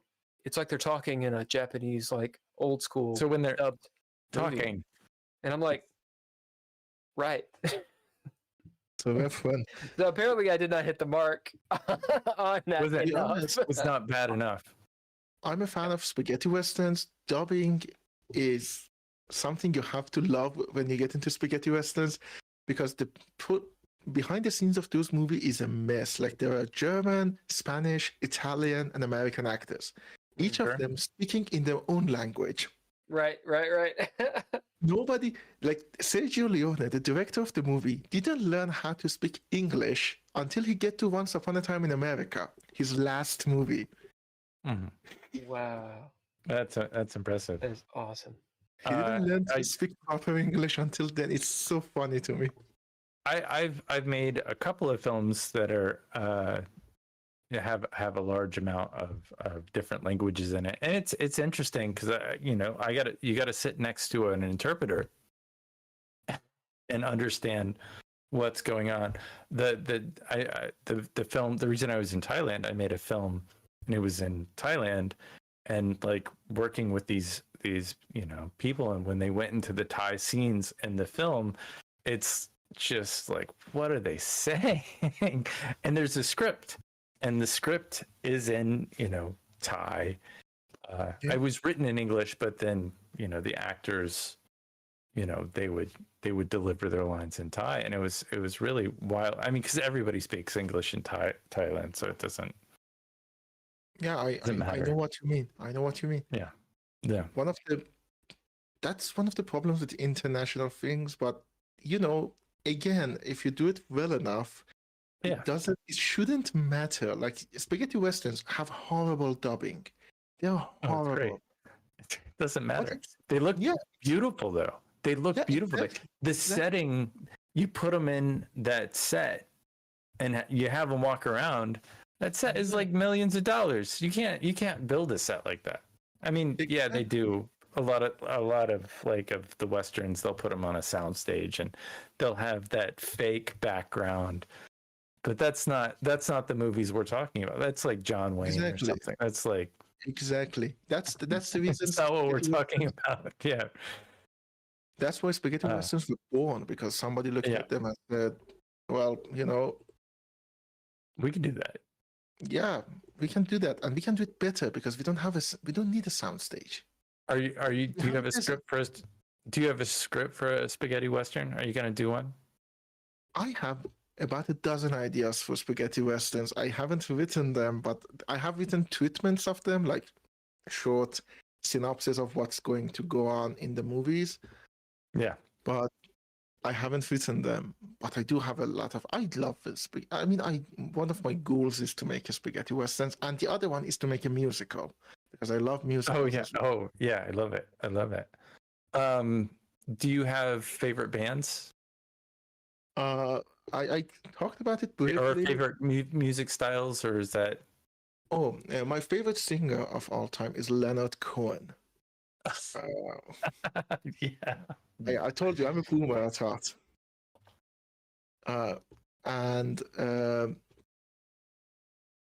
So I like his style of music. Like I like Bob Dylan. I like Tom Waits. Yeah. Tom Waits is great. Yeah, Bob I Dylan like is phenomenal for sure. I like David Bowie, and you can imagine 2016 was a rough year for me It because was a tough year. Yeah. both David Bowie and Leonard Cohen died. Yeah. And Prince. And Prince, yeah. I love. And literally, like at the final days of 2016, George Michael, Carrie Mhm. Fisher, and Debbie Reynolds. And Debbie Reynolds, I know Carrie Fisher, Oh, was yeah. the player, and Yeah. Yeah. she has. But Debbie Reynolds, her mother, is the star of my favorite ever movie musical, which is Mhm. Singing in the Rain. Mhm. Oh, what a Uh, beautiful movie! Yeah, that movie is Yeah. amazing. It's probably one of the. I mean, isn't it one of the ultimate films? It's one of the big ones, right? Singing in the Rain. Yeah. Yeah. It's the pinnacle of golden age Hollywood musical. Pinnacle. Yeah. And I mean, to be honest, it depends on what you want from your musical. A lot of people don't like Golden Age musicals, and I completely understand them, especially because there are, if you think It's a Wonderful Life is optimistic, Yeah. I mean, Yeah, Singing in the Rain is pretty optimistic. I'm But it sorry, was Bill, you're muted. oh It's okay. Nobody wants to hear me. Thank you, sir. Ken wasn't gonna say anything. He's just like, "Fuck that guy." I was doing other Motherfucker. things. I was playing a clip of Sing in the Rain. I mean, What I- the scene where said- he dances and sings in the rain is just, dude. You know, that kinda guy iconic. like got sick from like Pneumonia. I think it had pneumonia. Like, because of it. and like Fred Astaire, he has a scene which I love. It's from, I think, Royal Wedding. It's one of his most famous scenes. He dances on the ceiling, Oh yeah. which is, one of the earliest examples. They rotated the whole room, which what Nolan did in Inception, and it got very famous for it. And I'm like, yeah, but that's what they did for Fred Astaire back in the Right. 50s. But he does it in a way that it's like, you watch it and it's like, oh my God, he literally woke up that day and said, I'm going to do this, and went and did it perfectly. Because he Wow. doesn't even show a little bit of strain, like, oh, I'm hurting. This is hard what I'm doing. And I love him. I love the man. He was one of the most influential. He wouldn't. Yeah. What I was saying was, as I had unceremoniously muted myself, is that musicals are a little different because they put you in a different mindset. Mhm. If I'm Yeah. watching a musical, then the sort of suspension of disbelief it's a different line. I mean, honestly, again, it depends on the musical, because there are musicals who are extremely downers. Cabaret, you cannot watch Cabaret and have will to live afterwards. Like, literally, Go on. No, go ahead. No one wants to hear me. They want to hear Please. you. Yeah, let's hear it. Nobody. The last, like the main song of the Cabaret, which is, well, what's good is sitting alone in your room, come hear the music. It's about how, the song is about how Sally Bowles, Liza Minnelli's character, saw her friend die, and she died a happy person, even though she died of booze and pills. And yeah, and it's like the goal of the movie is that start by admitting from cradle to tomb, it isn't that long a stay. Wow. It's a very dark musical, and then you have Fiddler on the Roof, which is another dark musical. It ends with them having to leave the home. Like it ends with Anatevka, the song Anatevka, that a little bit of this, a little bit of that. What are we leaving behind? Yeah. Mm-hmm. And it's a fantastic movie. I love Fiddler on the Roof. How all of these musicals and all of these films. I have to say that your knowledge of film far surpasses anybody your age here in America. It does. I mean, it took a toll. I don't have a social life. Yeah, what is that? What is that? Yeah. And like back in the day, I tend to enter everything I see in Letterboxd. I'm one of those people, and write reviews for them. Like last year, I think I watched 70 something movies. Oh yeah. And yeah, it wasn't. I was disappointed in myself. I was like, when I was 17 years old, I used to watch 73 movies in a month. Mm-hmm. Yeah. And now, would you see these in the cinema, or are you seeing them at home, or what? I'm seeing them at home. Honestly, some of them I like bootlegged and stuff like that. Some of them are legally. I pirated them. Basically, I had to pirate them. I mean, what is that pirated anymore? Yeah, and to be honest, I mean, there isn't a way for me to get them other than piracy.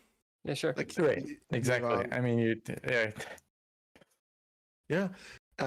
But I watched them all. Like, I had the good chance of watching a few movies on cinema. There were like cinematics in Tehran who put on like, we're gonna show you 2001: A Space Odyssey, which I Nice. saw in cinema. Wow, Yeah, that's I great. love that movie. I watched Once Upon a Time in the West in cinema. I had watched it by then. I just went and managed to finally see it on the big screen. And at that moment, I realized why people say like some movies are made for big screen. If you can, watch westerns on the big screen because they literally need that. A laptop screen isn't going to do them any justice. True. This is all very interesting. You okay. seem like a director. Yeah, I play at making movies, but like you're coming at it from a different angle. Really interesting stuff. I mean, I say it in like introductions of myself. My career and my hobby are movies, and which means I hate my career. I say I hate my hobby and I love my career. Oh, look, there's Alfred. I mean, if you could see the stream, you would have just seen can't. Alfred. No, I'm talking to Bill. Oh yeah, did he pop out? Yeah, Alfred popped up there for a second. Which Alfred? Little Howl. No, it's Howl. Howl is our Alfred. In the game that we play for fun on Mondays, when you should be sleeping. I think what we should do is we go early, and so he can play a game if you have ever any interest. I'm massively interested, honestly. Yeah, let's do an early game. We gotta make up a couple of shows. So early game. Do an early one. Into space. Into space. Where we can talk to Hal ourselves and see how that works out. All right, y'all. Do we want to take a break? Are we good? How are you all feeling? I know it's what time is it? Extremely late where you are. 5:35, and in about 30 minutes, I think I probably need a little bit of sleep because it's getting a little bit unreasonable. Well, let's take a short break. I think you can see the sun is starting to come up. Yeah. I mean, I don't think we need a break. I think we just kind of wrap it up. I think 30 minutes. I think we've got a great podcast at this point. Well, I'm gonna go pee. I was being polite to everyone who might need to pee. I also need to use the facilities, but all right. If you want to take a break, let's take a break. All right, we'll take a 5-minute break. Let's take a 5-minute. We'll be right back. We'll say 10 minutes, and and we'll do like a 20-minute outro. Is that cool? And we'll do a short outro if that's okay with you. Right, we'll be back.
Again. All right, we kicked Bill off. Yeah, good riddance. Booze. Had enough of him. Do you have any closing thoughts? In general, I just want to, because I'm just trying to say that storytelling is an important thing, and if you have a story that you can tell, just find a way of telling it. and make it yours. Like, remember that writing by committee, it produces watchable quality products. But the thing about watchable quality products is nobody probably remembers the billions of other dozen space operas that came in the 70s. Everyone remembers that one weird movie that had a weird religion and was taking inspiration from Japanese movies. Yeah, absolutely. I mean, and it's like AI. If you've seen one AI image, you've kind of seen another AI image, and it's not compelling or gripping. There's a story in there that has been ripped from 100 or maybe 1,000 other stories and dissected and thrown in to being maybe a general, like, I'm gonna call it Play-Doh or clay. It's like a clay, but it's not it. Your story is not getting told necessarily. Yeah, exactly. I'm impressed. I think we should set up a game, and we'll do it earlier, and we'll go pretend together about space. I would love that, because honestly, genuinely, I'm scared of space. Do what? No, I'm scared of space. I don't want to be there. Yeah, well, it's really high up. It's incredibly. It's not a low thing. Me too. Like, if somebody was like, "Do you want to get in a space shuttle?" Space shuttles have not done well. As a general, they lost like what, 3 out of 7. Just. And those are the ones that didn't blow up. Yeah, the ones that didn't blow up. So I've seen them. It's amazing. I want to be in space, but they need to really do better. Maybe 200 years. Yeah. Yeah. Would you transport? Like, would you say, okay, beam me up, Scotty? No. I will not. No transport. There's a thing about space. It's a tagline that every horror movie set in space uses. In space, no one can hear you scream. Yeah, that is horrifying to me. Just the thought of it is horrifying to me. Just the endless nothingness is horrifying to me. And there's a theory that every time you get beamed up, they take the remnants of that body that you were in and like shoot it out the airlock or put it in the, and it becomes Soylent Green. That is your. Yeah. By the way, we didn't. Oh, Soylent. I love Soylent Green. By the way. Oh, good. It's so tasty. Oh, no, it's people. It's people. It's people. I love that. The imagination is really something else.